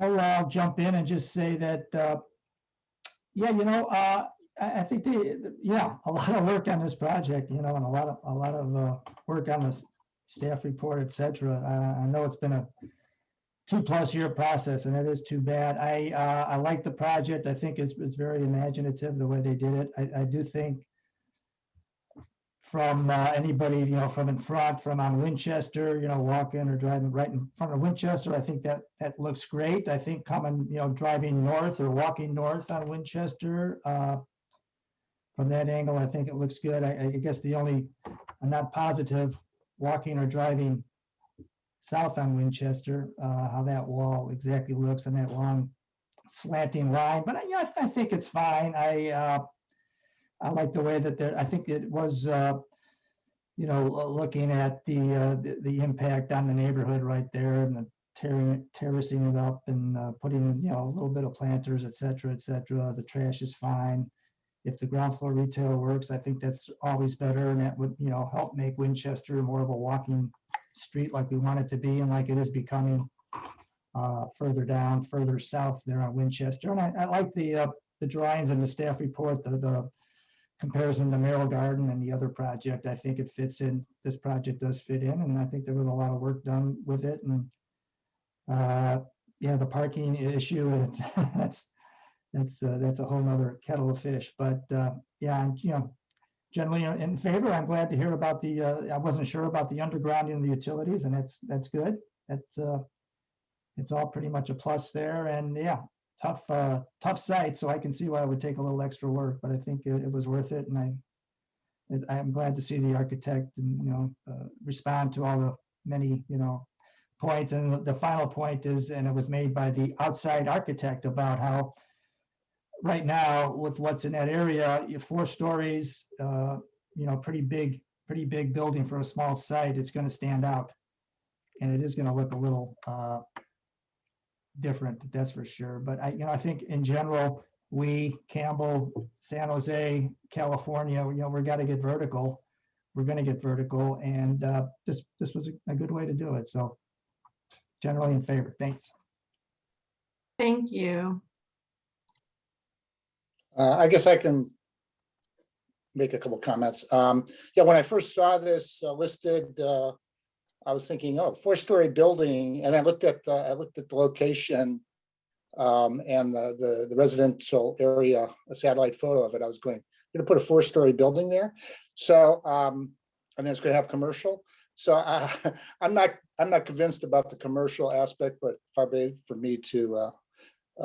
If the owner is good with it and the city and the city's good with it, it's like I hope it works as far as having commercial there. But I would have been happy with just residential. But I think it's a good location for the residential. I was concerned about it butting up against the single family residence, but I think the angled after I started looking at it real hard, it started to grow on me, and the angled how you angled the roof works well, I think, in terms of giving a setback from the neighborhood. And so it's obviously a good location for apartments tied to the light rail in that area. I think I can see how difficult it was with constraints. So I think you guys did a real good job in terms of architecting it. It's I think it looked good from the street. And I'd only be concerned about whether or not, unintended consequences about maybe parking for the commercial overflowing into the neighborhood. It depends on what's in there. So I'd be only a little concerned about the folks on Friar getting some parking from outside. So I'm not sure what we can do about that, but maybe if they do apply for a permit, that would be helpful. But because there's obviously no parking on Winchester. So Yeah, I think you guys did a great job and I think it looks good. Thank you, Commissioner Zisser. Other comments?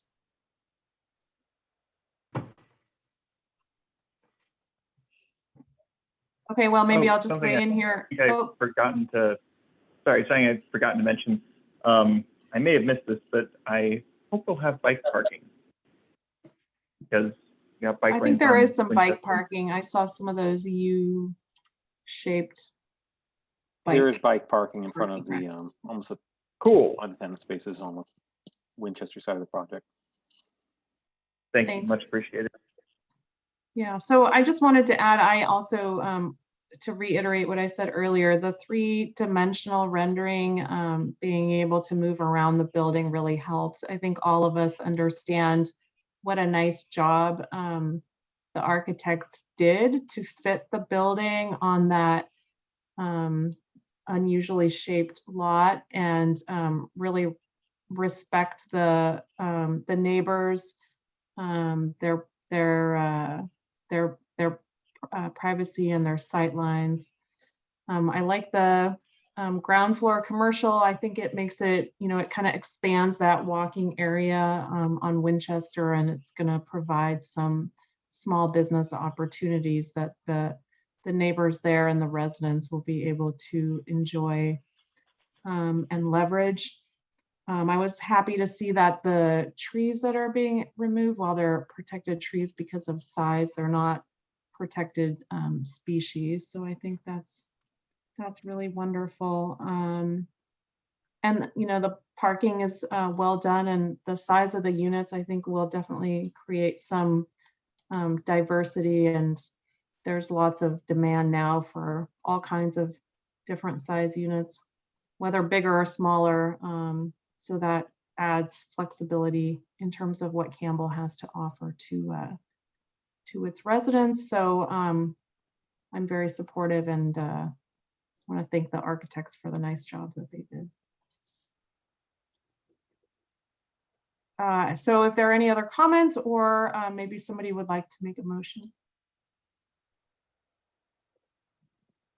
I'll make a motion if we're ready. Great.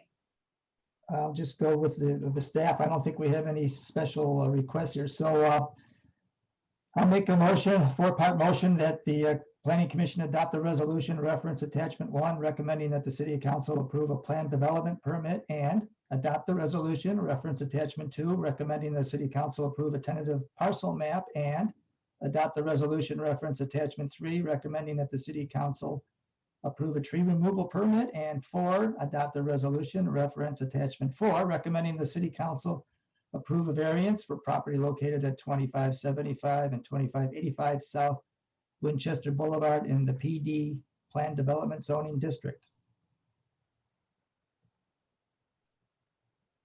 Do we have a second? Second. Sorry, who was that, please? I think I had it first, Bookbinder. Bookbinder. Thank you. Ready for roll? Can we have a roll call vote, please? Certainly, in alphabetical order, Commissioner Bookbinder, Aye. Commissioner Koval, Aye. Ray, Aye. Triplett, Aye.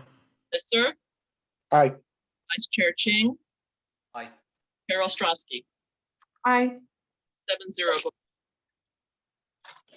Okay, great. Thank you. That item passes unanimously, and the Planning Commission action is final unless appealed in writing to the city clerk within 10 calendar days.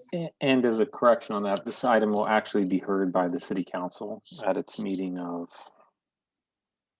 I believe, August? Yes, 17. August 17th.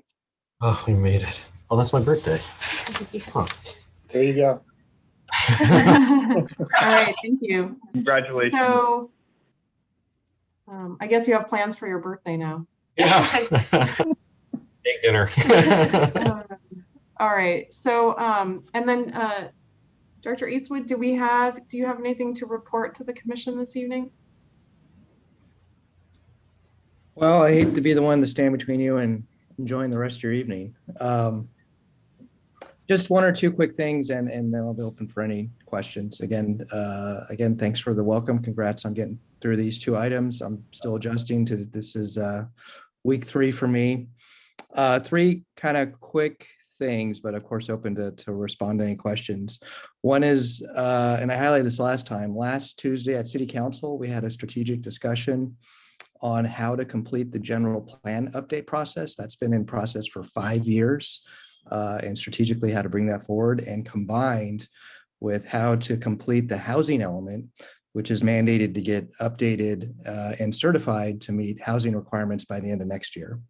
So the recommendation of the administration department was to pair those 2 work plan efforts to avoid redundancies in CEQA and zoning. Long deliberation by the City Council on that. I think it went into about 1 o'clock in the morning. My introduction into City Council meetings, I'm used to daytime county meetings, so that was a late one. At the end, the council voted 3-2 to support the department's recommendation and to bring back a scope of work from a consultant that will support that effort, and we'll be doing that in August. So big work plan effort coming forward. I know the commission's probably well aware of longstanding plan to update the general plan, but it will, in our estimation, get a lot of momentum now that we're pairing that with the housing element needs. Item number 1. Item number 2, highlighted to Chair Ostrowski, Commission last time. We're going to do a little restructuring of staff reports, and I'll walk you through that next commission meeting. One is making sure just the facts are all put up front, and then getting to the analysis and recommendations. I just saw a little blending of the facts and the analysis in the reports. I just want to put a little bit more structure into that. So you get the facts first, you get the rules, and then you get the analysis from staff. But we'll walk you through that next meeting. And then last but not least, I know Commissioner Buckbinder had probably a question on this, on work plan. So the budget was adopted last week by the City Council. I know the work plan went with that. I have to go and evaluate and determine what final items were adopted as part of that by the council. I can report that back to you next time. I would like to also talk to you about some educational opportunities. It's my belief that commission should always have continued education, and we can bring speakers and make sure you're updated on CEQA, latest and legislative changes, anything that you're going to encounter in terms of projects. You get the latest in terms of skills education on how to be ready for those. So it's of my interest to have items before you where you do get that education, and I wanted to talk to you about that. So those are my 3 items. I know it's late, but of course I'm here to answer any questions if you have any. Thank you very much. Any questions or comments? I have one question. Go ahead. I'm to the director. So we get the agenda on Thursday before this meeting. I think it's always Thursday, and usually that's not. I mean, I'm retired, so I have a little more time. But when I saw this big project, I'd ask if this project, the one on Winchester, had been in front of Planning Commission before, because I wanted to see if there's any history on it. But this was going to be a big one, right? So to read through all of the, I'm a stickler. I like to read through most of. Sometimes don't do the construction boilerplate stuff, but I guess my question is, I guess the Thursday before the Tuesday meeting is like the minimum requirement, and whether or not can we get these sooner? Sometimes when it's got a bigger item on it, I don't know. Yeah, good point. I did see. I caught my eye when I came here. So I'd say the statutory or the minimum requirement is 3 business days, right? You got to publish that ahead of time. You meet on Tuesday night, so that's Tuesday, Monday, Friday. Yes. So we're hitting you right at that edge. The jurisdiction I came from, commission met on Thursday. I'll just be honest, we got packets out the Thursday or Friday before. Understand most of you probably take the weekend regardless to read those, but. To answer your question, let me look in to see what we can do. We don't want to squeeze you. These are big items. There's a lot of material. I thought the chair's recommendation on the rendering was outstanding. I think that's something we want to take a look at. I mean, to really grasp a project, I mean, staff report templates are pretty old, and one comment we had from a planner is like, the public reads that and it's hard to access. So why not update to use YouTube videos to just make everything accessible to folks and you to understand it better? And if we could do state of the art and standardize that with all our application and presentations, I think it helps you, helps the public, helps everyone. But to answer your question, I will take a look at to see if we can get packets out earlier. Thanks. Yeah, absolutely.